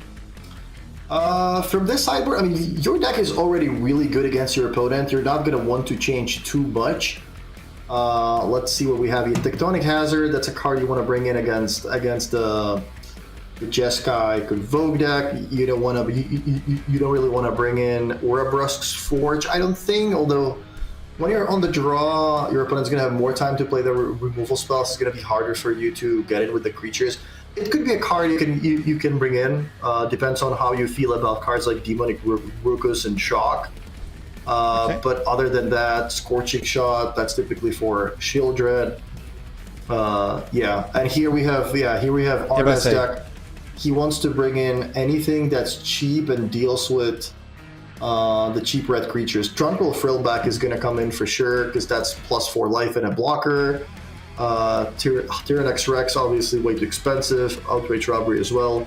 Malicious Eclipse is a card Arne's going to be bringing in because -2/-2 is exactly enough to kill the Swift Spears and Slick Shots and all that.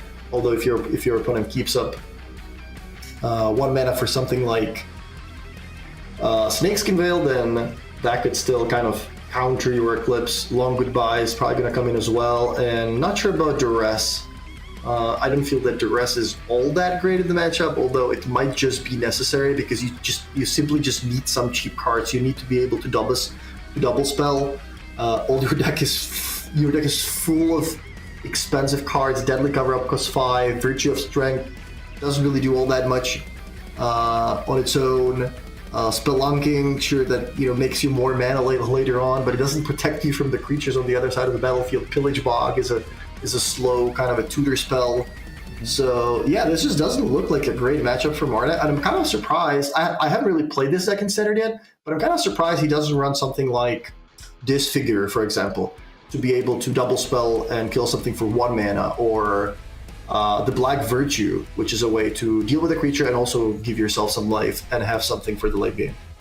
Well, we see that the Eclipse did come in out the sideboard. We see that in the opening hand here. One thing we don't see though is many forests, so we are going to rely on that fetch line to go get it to enable the green, and that is how we're going to start this turn off.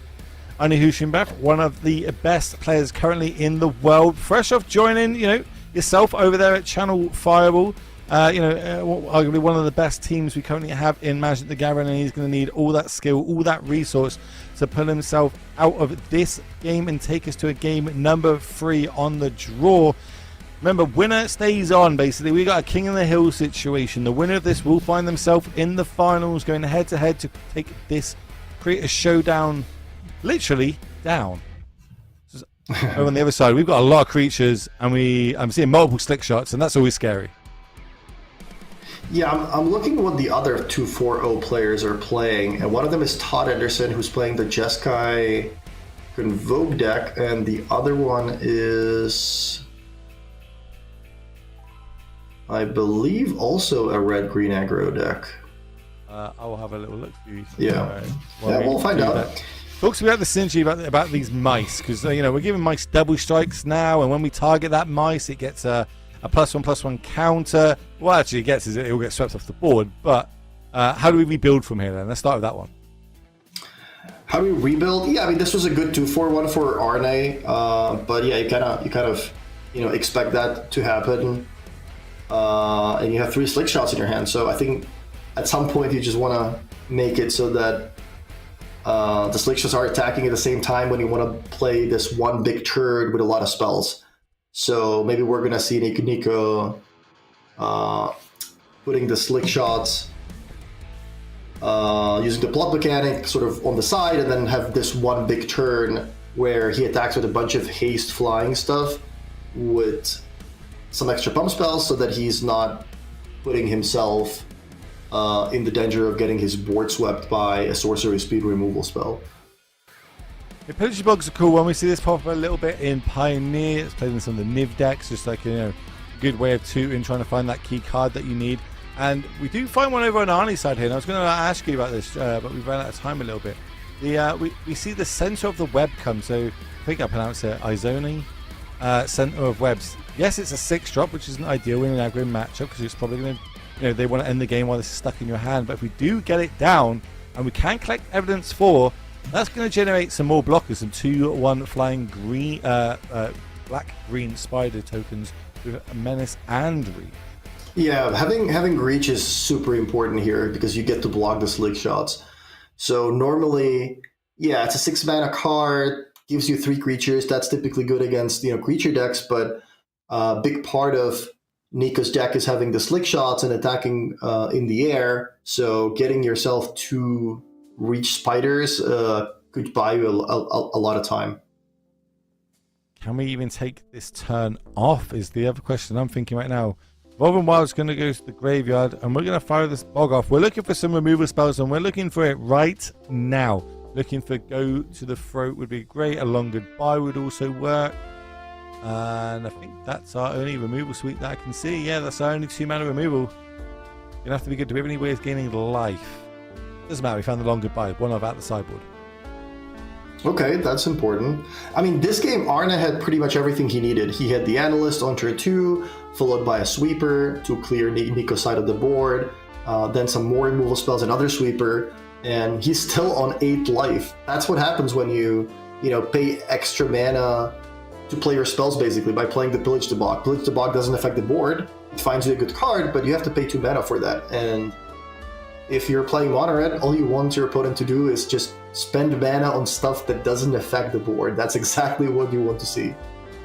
Look at Arnie respecting some protection spell here, like Snakeskin Veil with that 1 green mana left up on the other side.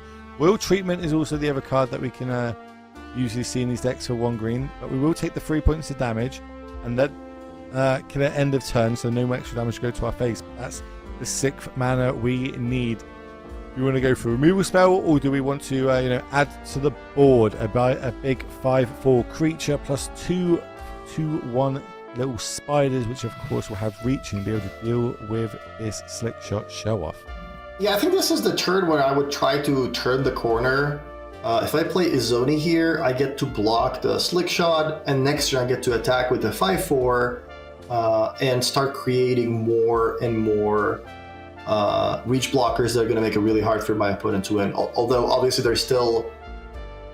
have to still take into account cards like Monstrous Rage, which can trample over the blockers. But at this point, I would be thinking, well, I can't really beat Monstrous Rage anyway. I guess I could if I kill the Slick Shot right now, and if your hand is exactly Monstrous Rage and no more creatures that would trample over the tokens, then maybe there's some scenario where that makes more sense. But I think I would lean towards playing the Izoni here, just trying to turn the corner while I still can, because you might get yourself into a spot where it's not even possible. Well, we decided against it. It looks like we're going to be in the realm of activating the Analyst as well as removal spell. Second Slick Shot is not exactly what Arnie's going to be happy to see off the top. Still holding up that green-red mana if needs be. Get in there for 2. We're happy to go down to 3 here. It could all fall apart if there was some sort of protection spell in hand, but there wasn't one last turn. So do we think it's still there or not? Yeah, that's the question. I mean, we have perfect information. We see both players' hands. If you're sitting there in Arna's seat, you just see 3 unknown cards, and you have to make decisions. Those decisions are hard. Last turn, he didn't want to lose against an instant speed spell to lose more life, so he waited and played the removal spell post-combat, making sure he only takes 2 damage. He can do the same now, go to 3. Then kill the Slick Shot. He can fire it off right away, but then he would be losing to Monstrous Rage. At the same time, I think he's losing to Monstrous Rage kind of anyway, so might as well just play the Go for the Throat now. But obviously, all of this it's easy to say that when you have perfect, yeah. But the other side is can I even beat this card? If I can't beat it, then do I fire it off? What's the difference between 3 life and 4 life if I divide it off pre-combat? And on its side, I think there is going to be a difference. So, going to shoot there, go down to 4 life, and no follow-up play is going to be happy to see. Aftermath Analyst is going to get sacked end of turn, adding those 2 fetch lands back into play. Can't play the duress that we just drew, but what we can do is play the center of the web and get 4 evidence, which creates our nice little insect tokens. Yeah, that duress would have been really good for the Scorching Shot to make sure the Arnes creature survives the Izoni. Now, I think there's a pretty high chance Nico plays the Scorching Shot, deals with the 5/4, and that duress is going to turn into a completely dead draw. It's talk me through this line of the sequence thing, because I'm thinking the other way. I'm thinking I just want to build my board in this situation. I feel like that 5/4 has done its job basically. It's got creatures and buffers. It's not doing much more. Absolutely. This was basically a forced play. Arna definitely plays the 5/4 that turn, and Nico definitely plays the Scorching Shot that turn. It's kind of just unfortunate for Arna that the duress was a draw when he couldn't play it, and now it's just too late. This is good. We got the 2 fetch lands and we didn't crack them, which I guess a lot of players, including myself, would have cracked them at this point. But we ripped a great one in Nissa. Nissa now, once we have the second land drop for the turn, which is available for that Evolving Wilds, means that we will keep flipping cards off the top of our deck until we find an Elemental.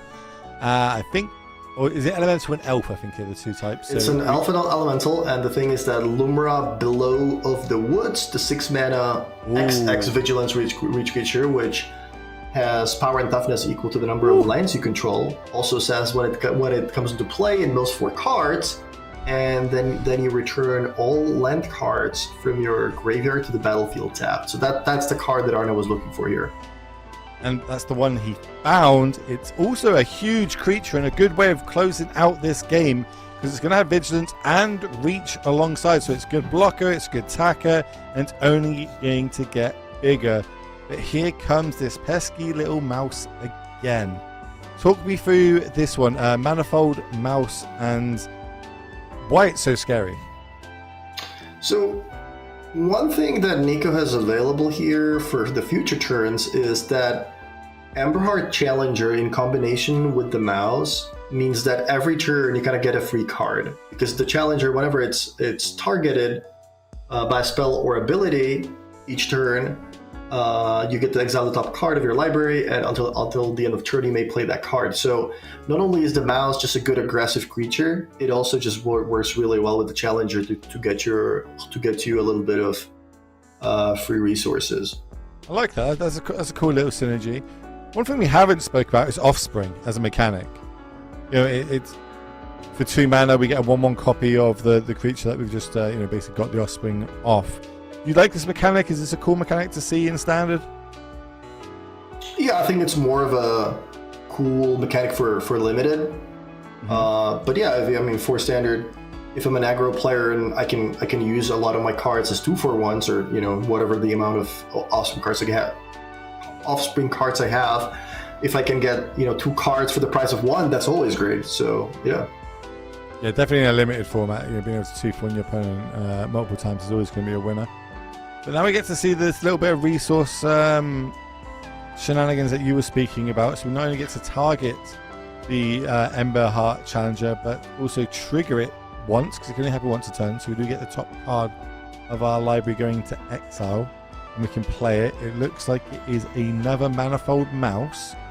So that's another way of targeting one of our mice and giving it double strike or trample into end of turn. Do we want to turn things sideways here?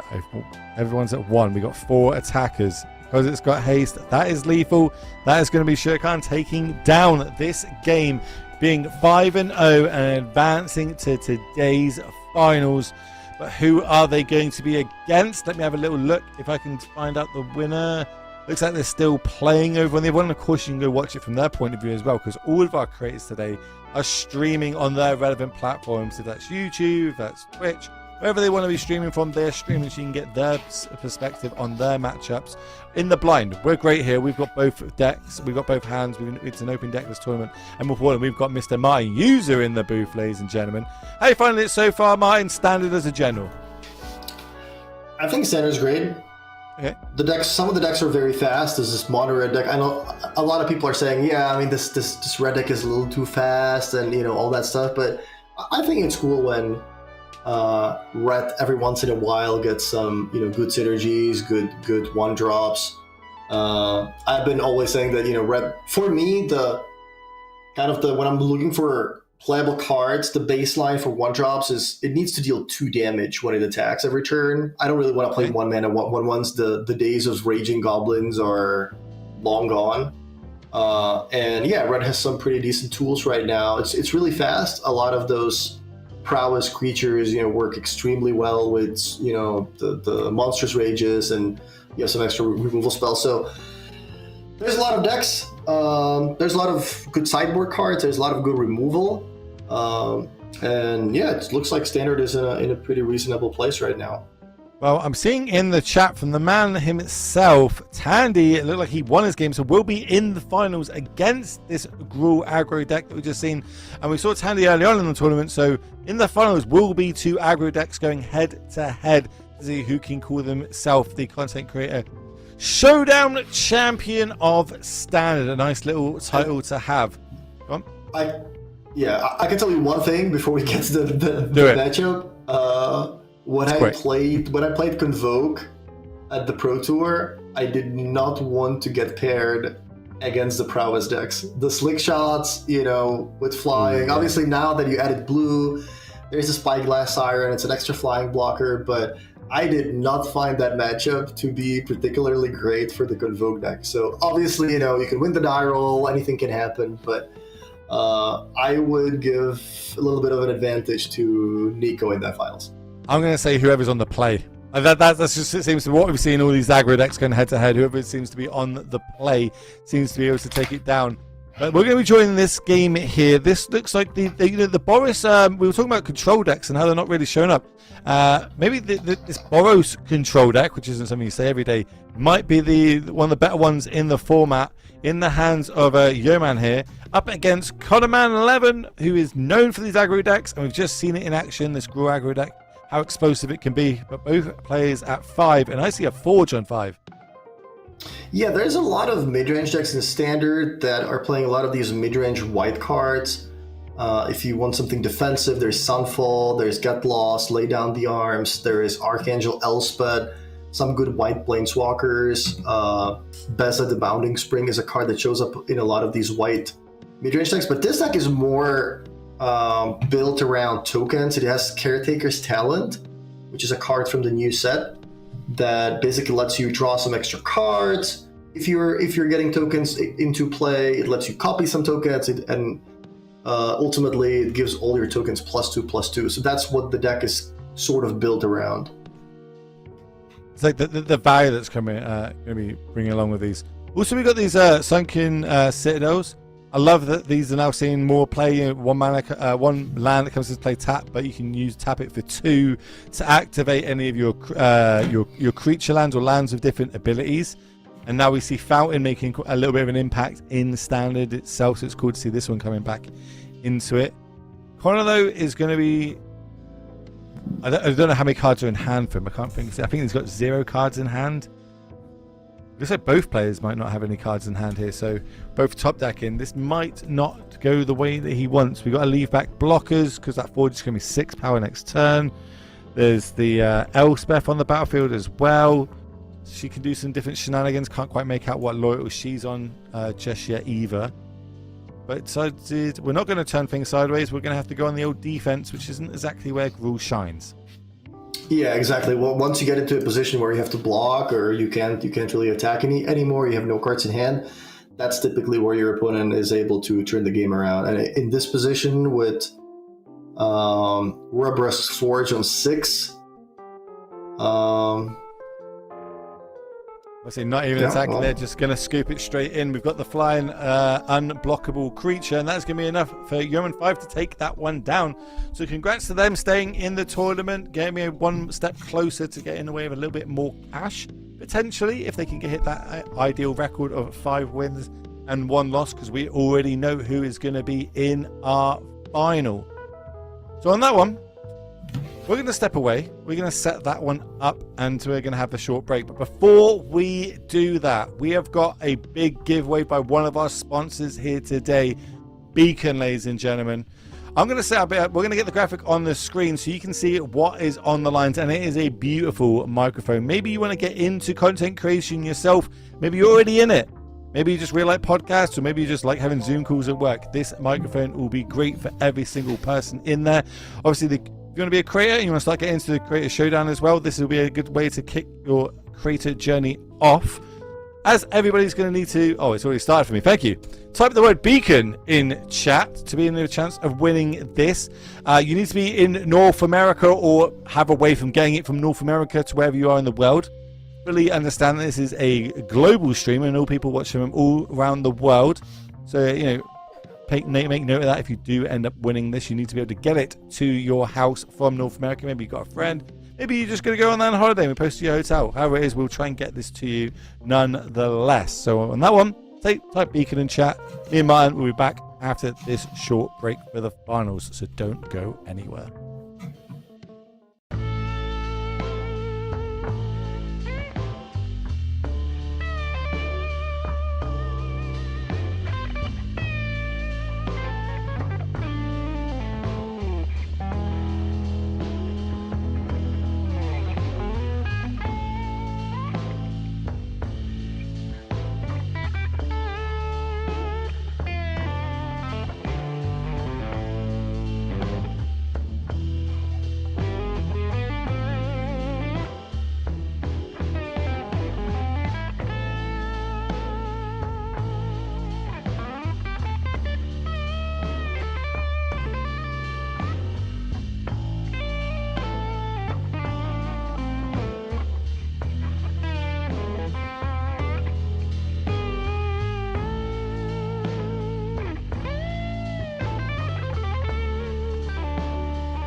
Welcome back. And we are back here for round number 6 of the MTGO Creator Showdown. I'm joined by none other than Martin User, and my name is Will Hall. It's been a lot of stand up to this point, Martin. We've seen some cool decks. We've seen some Splinter Twinning. We've seen some, some cool, funky mid-range decks doing their thing. We haven't seen much control decks. One of them we've seen a lot of are these aggro decks, and that is what we're going to see in the finals of today's Creator Showdown. Before we get to it and start talking about it, though, I need to remind everybody that there's a giveaway happening right now by one of our sponsors, Beacon. I need you to type the word Beacon in chat. If you type it in chat, you're going to be in the chance of winning this microphone. T's and C's, well, you don't have to be in North America or have a way of getting it from North America to you, or if you are somewhere else in the world. So don't, and if you can't win it, don't spoil this shot for someone else out there. But type the word Beacon. We'll be picking the winner of this at the end of this match, and I imagine it's going to be a quick one, Martin.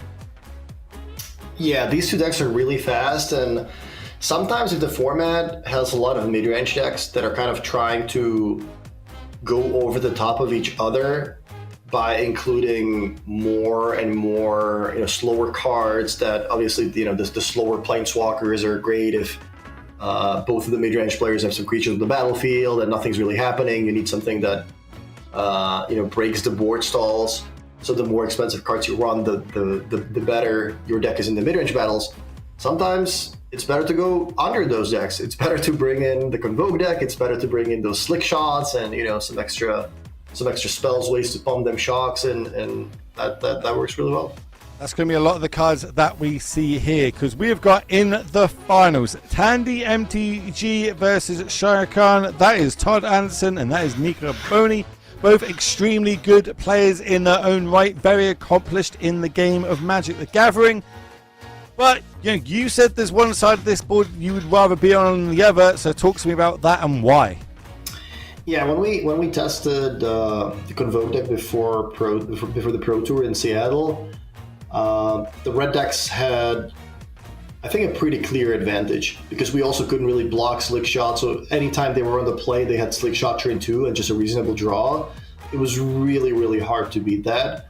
Now you have Spyglass Siren, which is a flying blocker, which makes it a little bit easier to buy yourself an extra turn.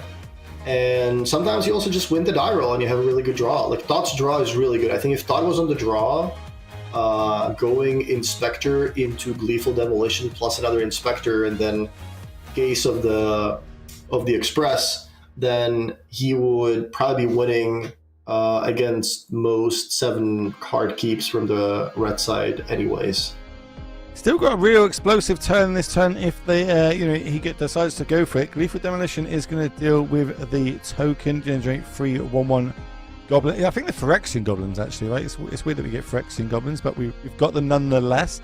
And a point of damage going in. No advantage to blocking here when your opponent's got cards like Monstrous Rage in their deck, which is extremely powerful when you double it up with these Slick Shot show-offs. One thing we're missing though, looks like creatures. Yeah, I mean, Slick Shot is the only creature you really need a lot of the time, because your ground creatures are not really all that great at getting through all the tokens from the Convoke side anyway, unless you have Monstrous Rage. But this is a good draw from Nico. Slick Shot plus spells is typically good, but the problem here for him is that the case is very likely going to be able to deal with the Slick Shot. I think there's more than enough creatures on outside of the battlefield, and then you're just down to no creatures and a lot of spells. So unless Nico draws a haste creature, then Todd might be winning the game quite possibly on next turn if he draws something like a Recruiter. Doesn't, so we're going to have to go deeper. So we're going to target Might of the Meek to go a card deeper, which is Witchstalker Frenzy is what we find. Another removal spell. We'll find out in a minute if that's going to be enough, because remember, every creature has got +1/+0 Anthem effect from that case, which was fully solved. So, yes, we were on the draw in this matchup, but because we had a little bit of a stumble start there from Nico, we've really been able to take advantage of it over on Todd's side. Yeah, that's something, that's something that happens sometimes. You have a deck with a lot of spells, you need creatures to play the spells on, and sometimes your opponent has that removal spell. This is why these mono red decks with a lot of pump spells are typically not that great against the black mid-range decks, because if they go, turn 1 cut down, turn 2 deep cavern bat, followed by a go for the throat and something else, then you can often find yourself without any creatures to play the spells on. So let's break down this turn here for Todd. So Todd's got got a 4th land drop for the turn if needs be, got a map token, got a clue token, got 2 1-drops in hand. One of them again would also generate another clue token. Do we want to go deeper in our deck? Do we want to do that first? How do we want to sequence this turn? I feel like we can do a lot of it. Yeah, Todd's certainly thinking, do I have any ways to win this turn? What's in my opponent's hand? They have 4 cards, they haven't played a creature. Obviously, they're going to have some bomb spells, very likely, but they can also have cards that slow me down. Shock can go on one of the creatures, buy yourself an extra turn. Witchstalker Frenzy, I believe, gets cheaper for every attacking creature. It doesn't have to be your own creature. So if Todd attacks with everything, that instantly turns into a 1-mana removal spell. So Todd is very likely thinking, this is a 2-turn clock. How do I make sure that I beat, 1 or 2 removal spells? Should I leave back the Siren in case my opponent draws a Slick Shot? Can I afford to play around something? Do I have to go all in? What are my options? Okay, I actually really like this line for both players here. So we're going to see the Witchstalker Frenzy deal with the flying blocker, because if we go Shock end of turn, that drops him Todd down to 7, which means a Slick Shot off the top. 1 for cast as its power, 1 from the counter, plus the Monstrous Rage, I believe is 7. So, we've seen it once today already, the top deck that can get us out of this. Are we going to see it again? I think it needs to be a Slick Shot. It's a basic mountain. That is not what we want to see here. And that 4 life, I think, we're going to scoop it up. Todd is going to go 1 game up and 1 game away from calling himself champion and taking a nice 6-0 victory. The standing in his way is Nico Boney. Let's have a look at those deck lists. Here it is. What do you like bringing in? If your mono red, Tectonic Hazard is coming in, and I think that's pretty much it. I don't think you really need to board in too many other cards, because your deck is already really well set up at beating the opponent. You want to board out something that's slow. I'm not sure how good Innkeeper's Talent is against Convoke. On the draw, I would be very likely to board it out, although I haven't really played that matchup all that much. But yeah, I think Nico's deck is already really well set up to beat Todd, so he doesn't really want to make too many changes. But Tectonic Hazard obviously comes in because it deals with all the 1/1 tokens. Yeah, nice little, could be a sweeper in the right situations and quite cheap on mana. Let's go have a look at Todd's sideboard, see what he's got to be potentially shore this up and take it down in a nice clean 2-0 fashion. What do you like out of this board? Yeah, Todd is looking for removal spells. He's going to bring in the Torch the Towers, he's going to bring in Witchstalker Frenzy, he's going to bring in Get Lost. That's already, 5 removal spells. And he wants to board in something that's slow. What are the worst cards? War Leader's Call doesn't seem great to me in this matchup. Yeah, War Leader's Call is a little expensive, but at the same time, it does its job against Tectonic Hazard by making your creatures bigger, so that if your opponent draws the hazard, on turn 3 or 4, then it doesn't sweep your board. Yeah, it's like a matter of play or draw thing. I think I would be looking on the draw to board out some of the calls, maybe some Night Errant Novios. You can also board out some Gleeful Demolitions if you know your opponent has these, deal 1 to all your creatures. But at the same time, you need to be as fast as possible. You're playing against this mono red aggro deck, so it's not like you can make your deck too much slower. Well, here we go. Match number 2. Wow, Starting off, we've got a couple of creatures. Todd's draw is really slow. He's keeping this hand basically banking on the Torch to buy himself a little bit more time, then hopefully draw some creatures, uses the case as additional removal spells, and then turns that into something that buffs his board. But yeah, this is not a great draw on Todd's side.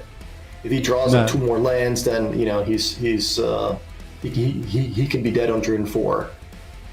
Well, there's one of them, so just one more land to go, and it could be pretty rough going for him, as he just has to pass the turn back. No drop. Is there only a case you ever played the... is there ever a case that you play the case on turn 2 with no effects? Yeah, not in a matchup where you desperately need every removal spell you can get. Now, I imagine we're plotting this show off, right? Like, plot is just such a cool mechanic. How it's going to play out for the turn. It kind of stonewalls Todd for a turn if he had a removal spell or some sort of counter magic. And then next turn we can play that, as well as a bunch of spells to really get the prowess triggering on it. But look at Todd's board here, by the way. He was almost going to play the recruiter. Look at his hand. He was almost going to play the recruiter. And the reason for that would be that he really wants to use his mana as effectively as possible.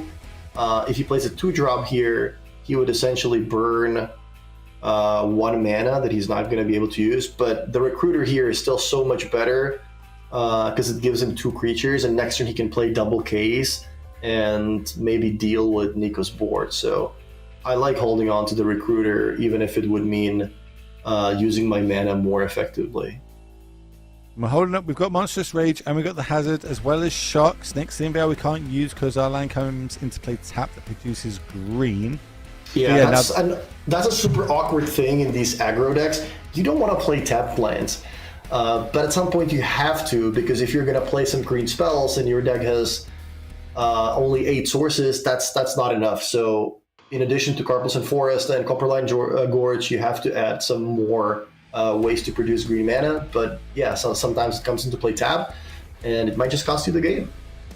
So we have the option of double Case here, or Inner Skies and Case, because that means that we can easily use another Case next turn, as well as the Recruiter. We're going to go after the Slick Shot Show Off. That is going to go to the graveyard. Going to resolve. There's no prowess triggers that help with the toughness. So just having to pass the turn back.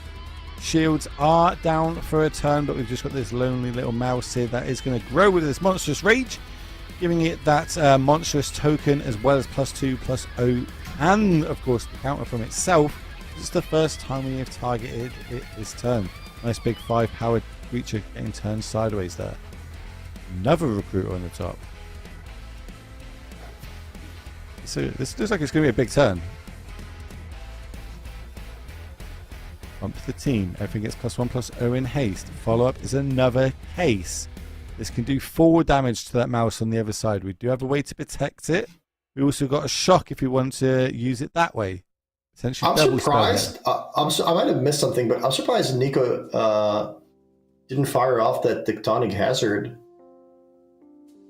It's sorcery speed, right? We don't have an option to fire it off, I don't think. Or did we? Could we have got rid of the 2/1/1s on the other side, maybe? Yeah, on his own turn. I thought he had that option, but anyways, we can do it this turn, I guess. So let's work this out. So this is going to be 5. We can trigger it 6, 7, 8. I think we are short 2 points here.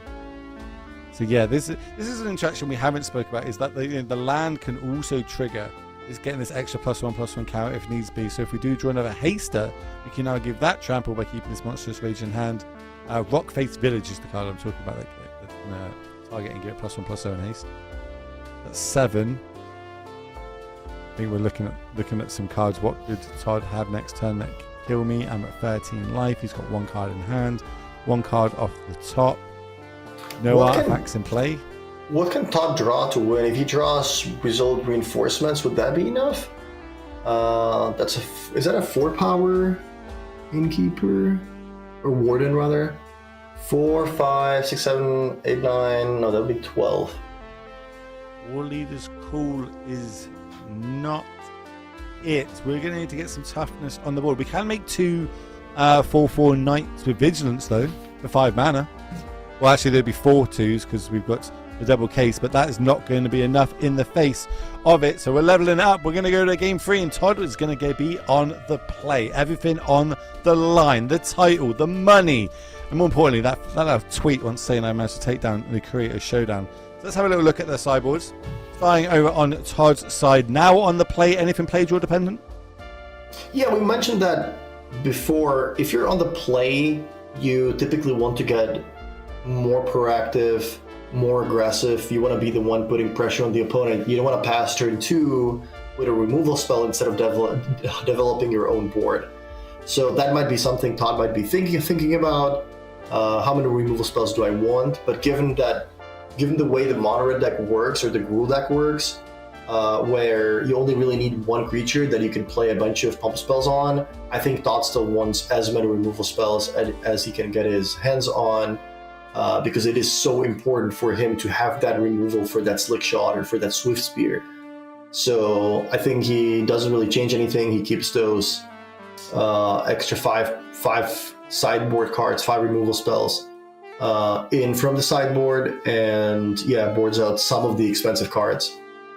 Right, well, it looks like the players are ready, so we're going to head down there. This is the final game of today. Both players 5-0, battling out to try and get that 6th win to call themselves champion. We've got Shaikan on top of our screen. Wow. Tandy MTG at the bottom. Todd Anderson, Nico Boney, who is going to take this one down. Todd on the play. What do you think of these keeps, Martin? Yeah, Todd has the nuts, basically. Todd has the turn 1, one of the creatures that comes with an artifact token. Turn 2, play a red source, Gleeful Demolition to token. That gives you 4 creatures total. And then you can play a Night Round of Eos already on turn 2. Unfortunately for him, Nico does have the shock. Can we talk about how much of a big brain play that was to shock on turn 1 as opposed to playing a Heartfire hero? Like, that's how you win as many events and GPs and get on Pro Tours and get, top 8s and stuff, by reading that exact line that we just saw there, starting off with that turn 1 shock. That's huge. Yeah, unfortunately for Nico, Todd still has an excellent hand. He was able to use the case, deal with his creatures, still at 20 life. Next turn he can play the Warden plus the Night Round of Eos. I think the card that Nico needs to draw is that Tectonic Hazard to deal with the tokens, but he doesn't have that, and that means that Todd's going to be able to have a really good next turn. Yeah, that's going to be a rough topic, especially if Todd is able to draw a land and really start exploding. Here it is, passing the turn back. It's a recruitment reinforcement. That's good. That's good as well. That makes 2 creatures, as well as, of course, being white, so we can use those to convoke out this knight. Get more power on the board early. This takes us from 5 power up to 9 power. Oh, 10 power, I guess, because the case is also solved. But more importantly, refill our hand with a couple of 2-drops, 1-drops, a 1-drop and a recruiter. Pretty big. Sanguine Evangelist is one of those cards that I like to board that I like to board out on the draw against an opponent that has a lot of Tectonic Hazards. They have 3 or 4 1-mana ways to sweep all my X1s. Then having a 3-mana creature with 1 toughness is not ideal.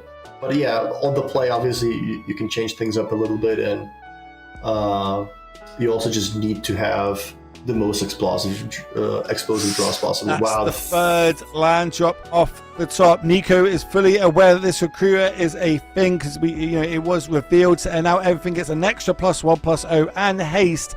Everything getting turned sideways. This is about a gazillion damage. Math is for blockers. If we block the 3 biggest things, how much damage goes through? 12 if we block the 3 biggest things? I think. Yeah. Quick math.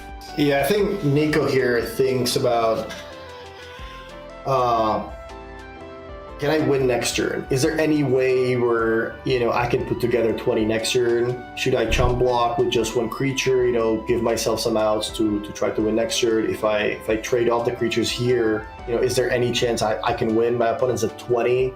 I'm going to be at, roughly 10, even if I do some trades here, and I'm still staring down 3 or 4 creatures. So that's something that would go through my head, trying to figure out what to do this turn.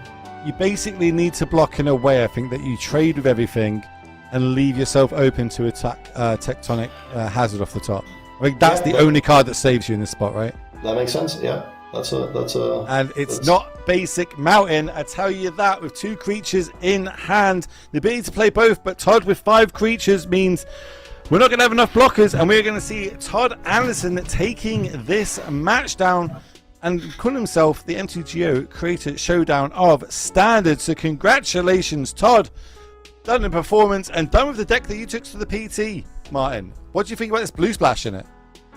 Yeah, I mean, it makes sense. It gives you some counter spells in the sideboard for the sweepers, for the slow decks, for the control matchups, for the domain decks. Yeah, and Siren is a card that you need. Then now that the vampire, the 1/1 red vampire card is not available, that gave you a blood token. You really need to replace that with something so that you have a critical mass of artifact tokens in your deck, so you can still play Lethal Demolition. So certainly makes sense. The mana's good, and yeah, Todd's draws were pretty good. He was able to execute his game plan, the way he wanted.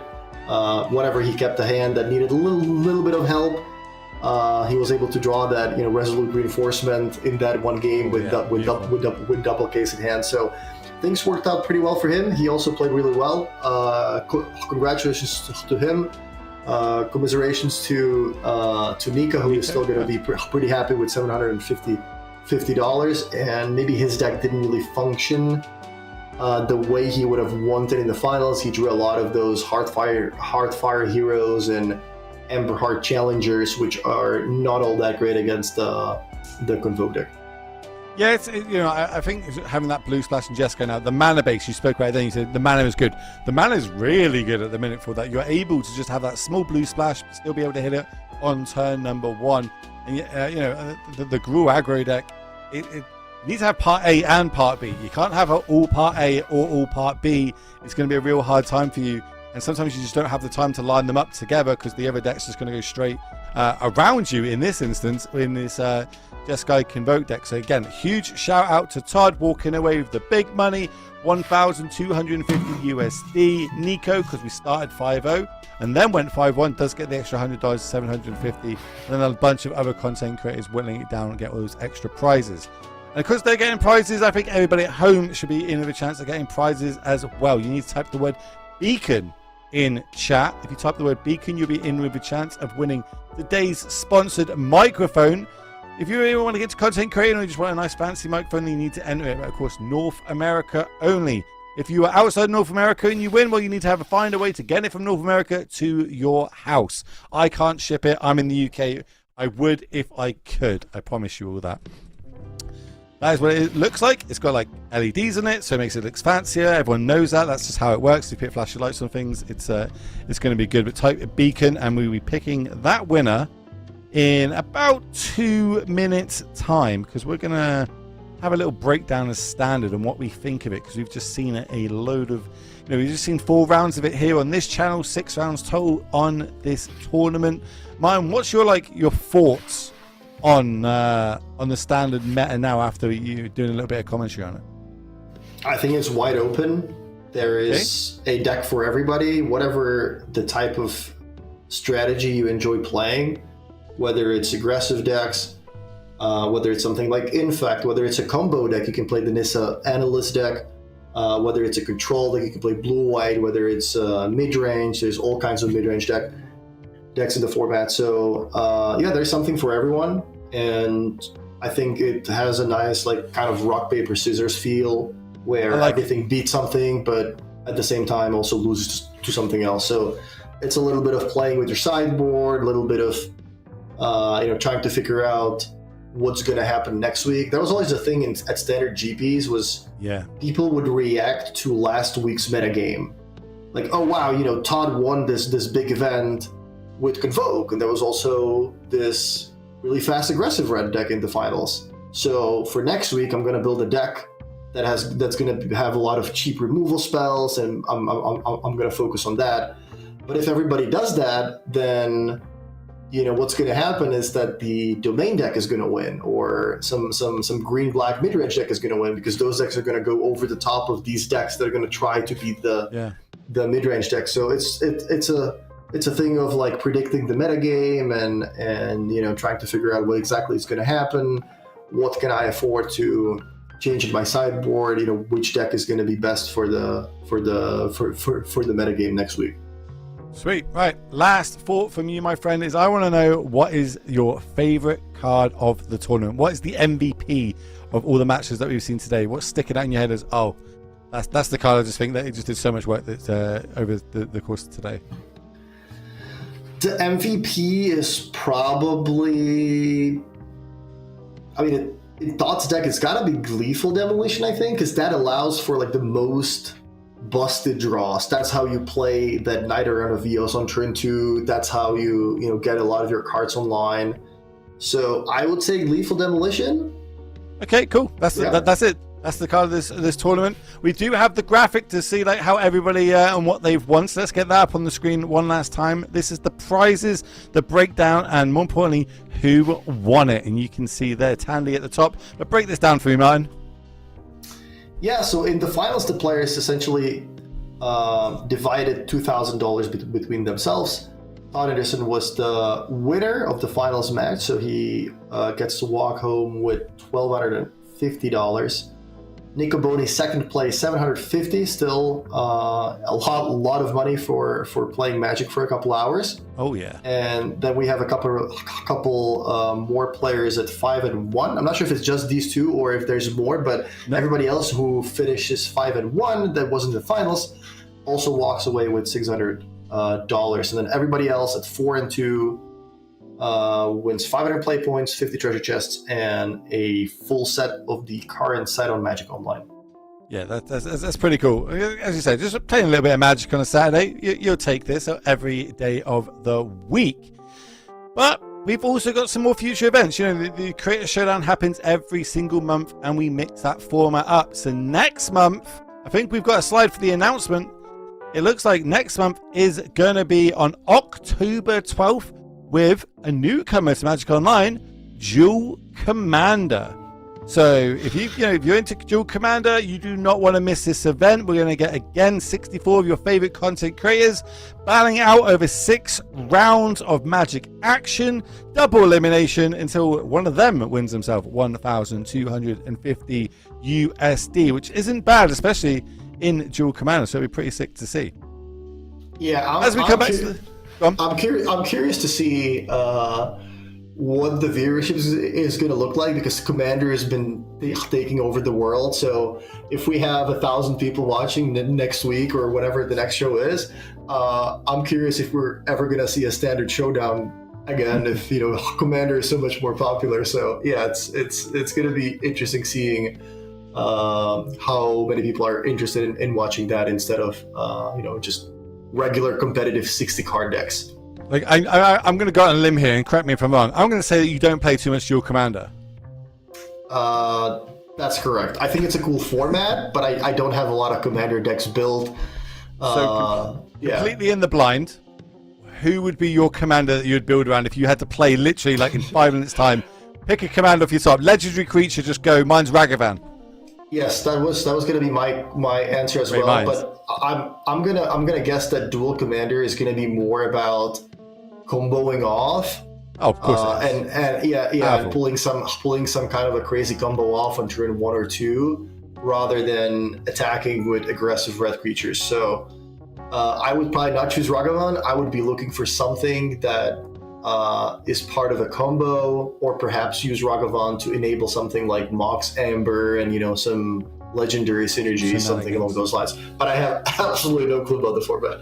That's why it's going to be amazing. So make sure you tune in next month. October 12th is when we next go live, and we're going to find out what everyone's going to bring, because there's a lot of content creators out there, and a lot of them like Dual Commander. But we're going to find out which one is best at the end of that tournament.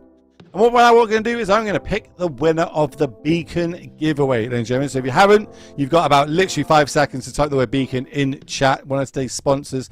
If you do, you'll win a lovely little microphone. 3, 2, and 1. Boom. If that is your name, reach out to me, whisper me in the DMs, and I will make sure that we've exchanged the information that is needed, and you are now the proud owner of that microphone. So congratulations. As we now need to close down the show, mine, it has been a a blast as always. I always enjoy working with you back and forth. We have the banter, we have the stories, we talk a lot of football in between rounds as well, which is this is pretty good. My home team did very well for a change. Yours not so much, not to rub it in, but here we go. Go check out the football results if you haven't, ladies and gentlemen. So we need to say some thank yous. We need to thank our sponsors of today. Of course, this show wouldn't be made possible if it wasn't for our sponsors. The first one we just spoke about, it, Beacon. Beacon do amazing product. Make sure you go check them out. Show them the support that they need, because if they get more support, then we get more support. And we put on more of these great shows. Of course, Daybreak Games. They're just absolutely killing it. There's so many cool events at the minute. If you're a creator, you've got the Creator Showdowns. You can join the creator program. If you like Vintage Cube, well, there's a Vegas Vintage Cube happening right now that man's got a little bit to do with. Real life Vintage Cube. The way you qualify for it, though, is on Magic Online. Another cool thing that they're putting on. They put on amazing cool shows as well if you're into the weekly shows. There's so much going on. They're really putting out all the stops for everybody out there. So huge shout out to Daybreak Games. And of course, the last one but not least, Monkey Bubble. They put on this production of this show. They're the person pressing the buttons, doing the graphics, getting me and Martin in the right clothes, dealing with our little drama fits that we love to have. So but all these people come together to put on this amazing show. So huge shout out to them. And then lastly, to end the show, thank you. All of our content creators, everybody's rating, everybody's watching. That's what this is for at the end of the day, is we all just want to enjoy Magic and watching it at a high level. So from me, from Martin, from all the team, we'll see you October 12th. Good night.